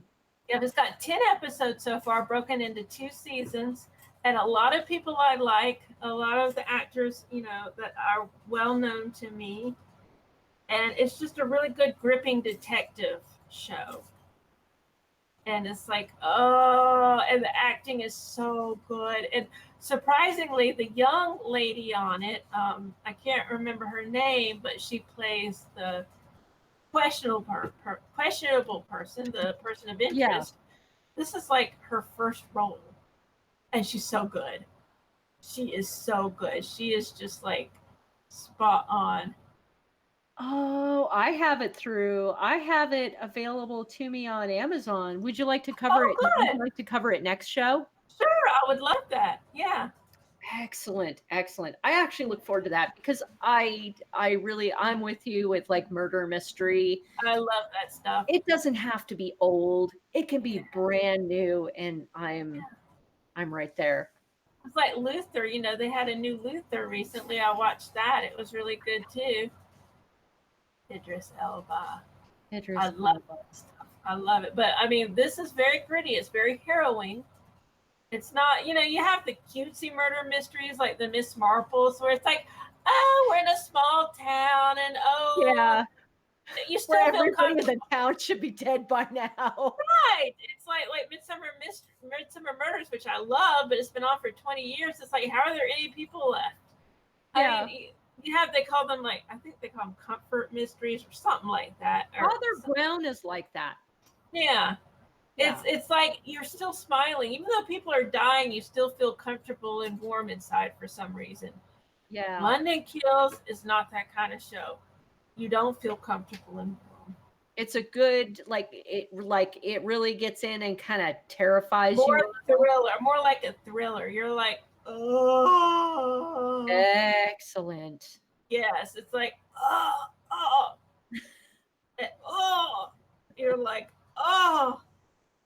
And you're like, wow, I've always liked London, but I'm kind of glad I don't live there. It's frightening. I mean, it's a beautiful city. I love London, but it's frightening because it's a big city and you have great stuff and you have terrifying stuff. Yeah. You're kind of on your own when you're in a city like that. You are on your own. It's frightening. Cozy mysteries. That's what they're called. Mysteries. The nice ones. The nice ones are cozy mysteries. London Kills is not cozy. I'm glad to have something a little more gritty, a little more terrifying, you know, something different and current. Very current. Yeah, it's definitely shows London. It's definitely filmed in London, and you see it, and you get an idea of what maybe it's like to live there. And it's more it's not the posh section. It's never the posh section. It's the real people, the people who live in those tenements, or in some cases they live under bridges. You know, it gives you an idea of what it might really be like to live in a large city. Yeah. Well, good. Good. That sounds really entertaining. Definitely titillating. Titillating. Do you want to do all 10 episodes? Sure. Because it's broken up into 2 seasons. Yeah, All yeah. right. There's a behind the scenes thing in between the 2 seasons too. Okay. All right, we'll do that. Yeah, 10 Excellent. episodes. So I'll continue. I'm on season 2, so I'll continue with that. Well, briefly, there's a rumor. Uh-oh. A rumor that Jodie Whittaker has quit Doctor Who. No! She's only been on, what, 1 season? It's a rumor. Better be a false rumor. Better be a false rumor. And Chris Chibnall. He just started. This is cosmicbook.news. Oh my God. A rumor is currently circulating. The showrunner Chris Chibnall and star Jodie Whittaker have exited Doctor Who. It's said that Chibnall has quit the series, with Whittaker following suit, as Chibnall cast Jodie Whittaker as the controversial female Doctor Who following Capaldi. Oh my God, I've seen it on several sites. Well, I mean, this is anonymous whistleblower has told me that one of the key reasons Chibnall is leaving is a dispute over bringing back Rose. How would they bring back Rose? She's ancient history. Yeah. Oh, and this says he wants to bring her back. I wonder why. According to BBC Radio, it's just that. It's a rumor. Yeah. Gosh. Well, I hope it's not true. I mean, I hope it's not true. Jodie Whittaker didn't steal my heart like a lot of other Doctor Who's, but I haven't seen enough of her for her to do so. We've only had a few episodes. It hasn't really felt like enough. Yeah. I'd like to give her at least another season to really kind of. And the Doctors only usually last 3 years anyways. That's true. So just please stay for the next 2 seasons, please. Even if you don't like it, just stay. Says some people stormed out. That's just weird. It's already bothersome that it's taken so long to get a second season of Jodie Whittaker as the Doctor. It feels like it's been forever. It does feel like it's been forever. Like we should be like ramping up for like the next season now. We really should. I mean, and we're not getting anything until 2020, are we? As far as I know, and if this is true, it may not even be. It may not even be then. Oh, geez. I mean, they ought to be filming and finishing up right now, even if they're not going to give us anything until December. They should at least already be filming. That's distressing. If these rumors are happening that people are walking out. Oh, that's just horrible. No. I hope it's just a rumor. I really hope it's just a rumor. It's not true. And they need to come out and say it's just a rumor, and we're filming, and here's some behind the scenes. And Jodie Whittaker is awesome. I love her to pieces. Yeah, BBC, give us some advertisements here. Give us some nibbles. I want a couple of nibbles. They would normally have done like teasers and little things by now. We haven't had anything, and that is bothersome. A little bit, a couple of interviews here or there, some to kind of whet the appetite and keep us going, and to keep us from turning to other things and going, Doctor Who is over. Oh yeah, and be like, what, Doctor Who? Some people might be like, Doctor Who? We thought that was over. Yeah, we thought that was done. Come on, BBC. You can do better than that. Come on, BBC. You can. Yeah, please do better by Jodie Whittaker. She has given you so much. She gave you Broadchurch. She gave us some of the best parts of Broadchurch, which was awesome. Yeah. So come on, do right by her. Do right by Chibnall, and all the other great people who were in that season. There were so many great people. Do right. Yes. And she's from West Yorkshire, and you just don't get to see the Westy accents. You don't get to hear the Westy accents that much. That's true. I know, and I want to hear that some more. Give us. I don't need to hear Posh London all the time. Give more BBC. Now I'm upset. This better not be true. She is great. Yeah, it better not be true. That would really suck. I would be so pissed. Because we got a female Doctor Who after all this time. We're still waiting for a non-white Doctor Who. That's right. We got a female Doctor Who. And I'm just so upset. I'm so upset. Okay, it's just a rumor right now. I'm just going to chill out. Just a rumor. For now, we can just think of it as just another rumor. Another rumor. And now I see something from Radio Times that says they have not quit Doctor Who. So let's look at Radio Times. Yeah, that's BBC said. BBC said that it was just a rumor. You know, and there are lots of rumors that go around on Twitter. People can make stuff up, and it's a rumor. So Radio Times says series showrunner Chris Chibnall and star Jodie Whittaker have not quit the BBC's sci-fi series, according to insiders. Rumors have swirled over the last couple of days that Doctor Who showrunner has quit the long-running BBC series, blah, blah, blah. Jodie Whittaker also departed. However, RadioTimes.com now understands that there is no truth in the speculation about Chibnall or Whittaker's departures, with show insiders bewildered by false rumors that they say bear little resemblance to the reality of Series 12 filming. Oh, good. Oh, good. That makes me feel better. I put that link in our Twitch chat. Excellent. So that makes me feel better, but they can still release some stuff, show us some stuff to make us feel better. Yeah. An interview or just a teaser ad. A teaser ad would be nice to see what's coming up. That'd be cool. It's time. We need to see some stuff. I'm ready. In the meantime, I guess we'll have to content ourselves with the Humble Bundle. Yes, I love Humble Bundle. I love them. Love.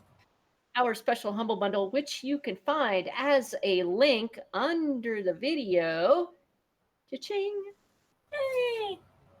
My Little Pony. Oh, My Little Pony. I am so obsessed with My Little Pony. I watch every single episode ever. I watch the movies. My son loves it. My son loves My Little Pony. Brony. Did you know? He is an outspoken brony. His friends took him to task one time.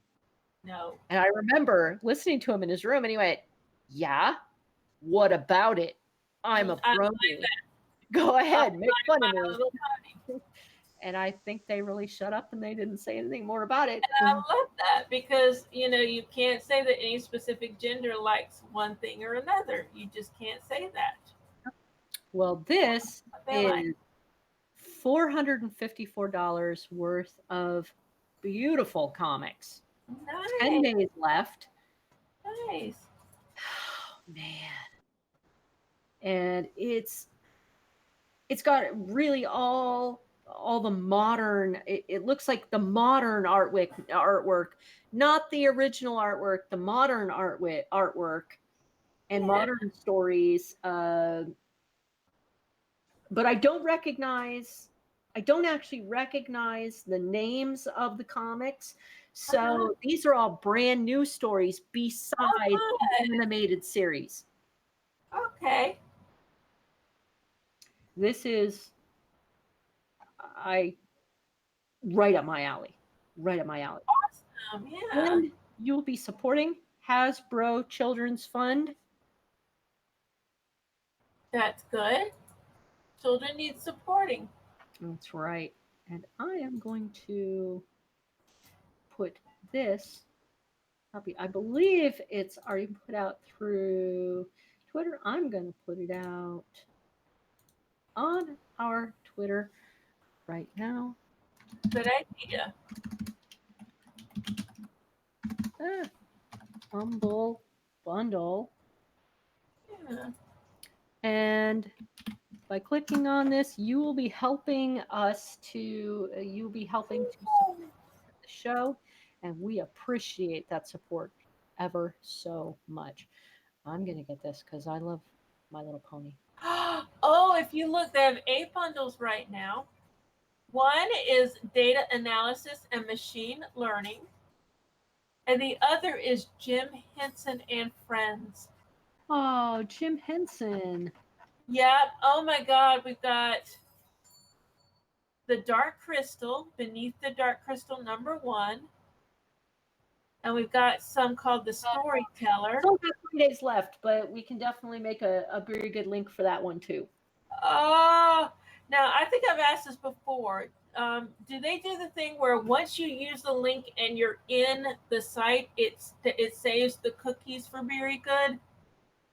I hope so. I am not sure. I think I've asked Che before, and I think he said yes, but I don't remember. More about that. Producer, do you know that? Because that would be so helpful if once we're in the site with our link, if it saved the cookies and counted if we bought other stuff. That would be so helpful. And don't forget our wish lists are also underneath. I'm going to start working on mine. And our books are in there. Mm-hmm. If you've been looking for a steampunk fantasy, Hunchback is right up your alley. Very good. Awesome book. And Trudy Lamb deserves far more purchases. Yes, I wish she had more purchases, but one day I'll write another book in this series, and hopefully more people will discover her. Our producer says, I think it does. It tells you at the top of Humble who you are supporting. Good. So if you want, go in there and eat them all up. Mm-hmm. Get as many bundles as you want, and you're still supporting us. That's right. I love that because I go in and I'm like, oh my goodness, they have Jim Henson. Oh my goodness, they have this. And so you're still supporting us. One of us. I love us. I feel so happy when I think about Humble Bundle. It just makes me so happy. Yes. I want it all. Oh, and Che was so right about the Kindle comic book reader. It's so awesome because you click on a pane and it makes the pane take the screen and you just swipe to get the next pane. Oh yeah. It's not like beautiful, isn't it? It's so wonderful. You're just like pane. Yeah. And I love it so much. It makes it so easy to read comics. I love the brand new Kindle Fire. Love it. I love mine too. I love it so much. And I haven't set anything up yet. I haven't set everything up yet. I still haven't put the Netflix password in yet. But, of course I can do, I've got Amazon Video. And I've got the Xfinity streaming up. And I've got the comic book app, which makes me happy. I've got my 2 little games in there, and that's awesome. And a bunch of other little music things in there that were really cool. I love it, and so much storage, so I can download things if I want. And I've got Audible on there, so I can download Audible stuff if I want. It just makes me happy. Yeah. Well, I think that's about it. I think it's time for me to find something to eat and then eventually head to bed because I don't know about you, but it's after 10:30 here. Yeah, it's 7:30 here, and I feel like I'm gonna turn into a pumpkin because tomorrow I gotta walk again. Oh my goodness. #weight loss. You're great. You're doing great. You're way better than I am. You're doing excellent. Oh, but you can't compare. I mean, you can only compare yourself to yourself. Mm-hmm. Exactly, and I'm doing fine. You're beautiful no matter what. I'm just lucky to be living because with all my anxiety and everything, every day is a challenge. Well, I appreciate every single time I get to talk to you. Thank you. I appreciate that too. You're a wonderful friend. Well, guys, if you like this video, please do follow us, like us, support us, buy our books, love us. Yes, please. Because we love you. And we hope that you have had a wonderful evening. And we hope that you enjoy an absolutely wonderful beer. Good night.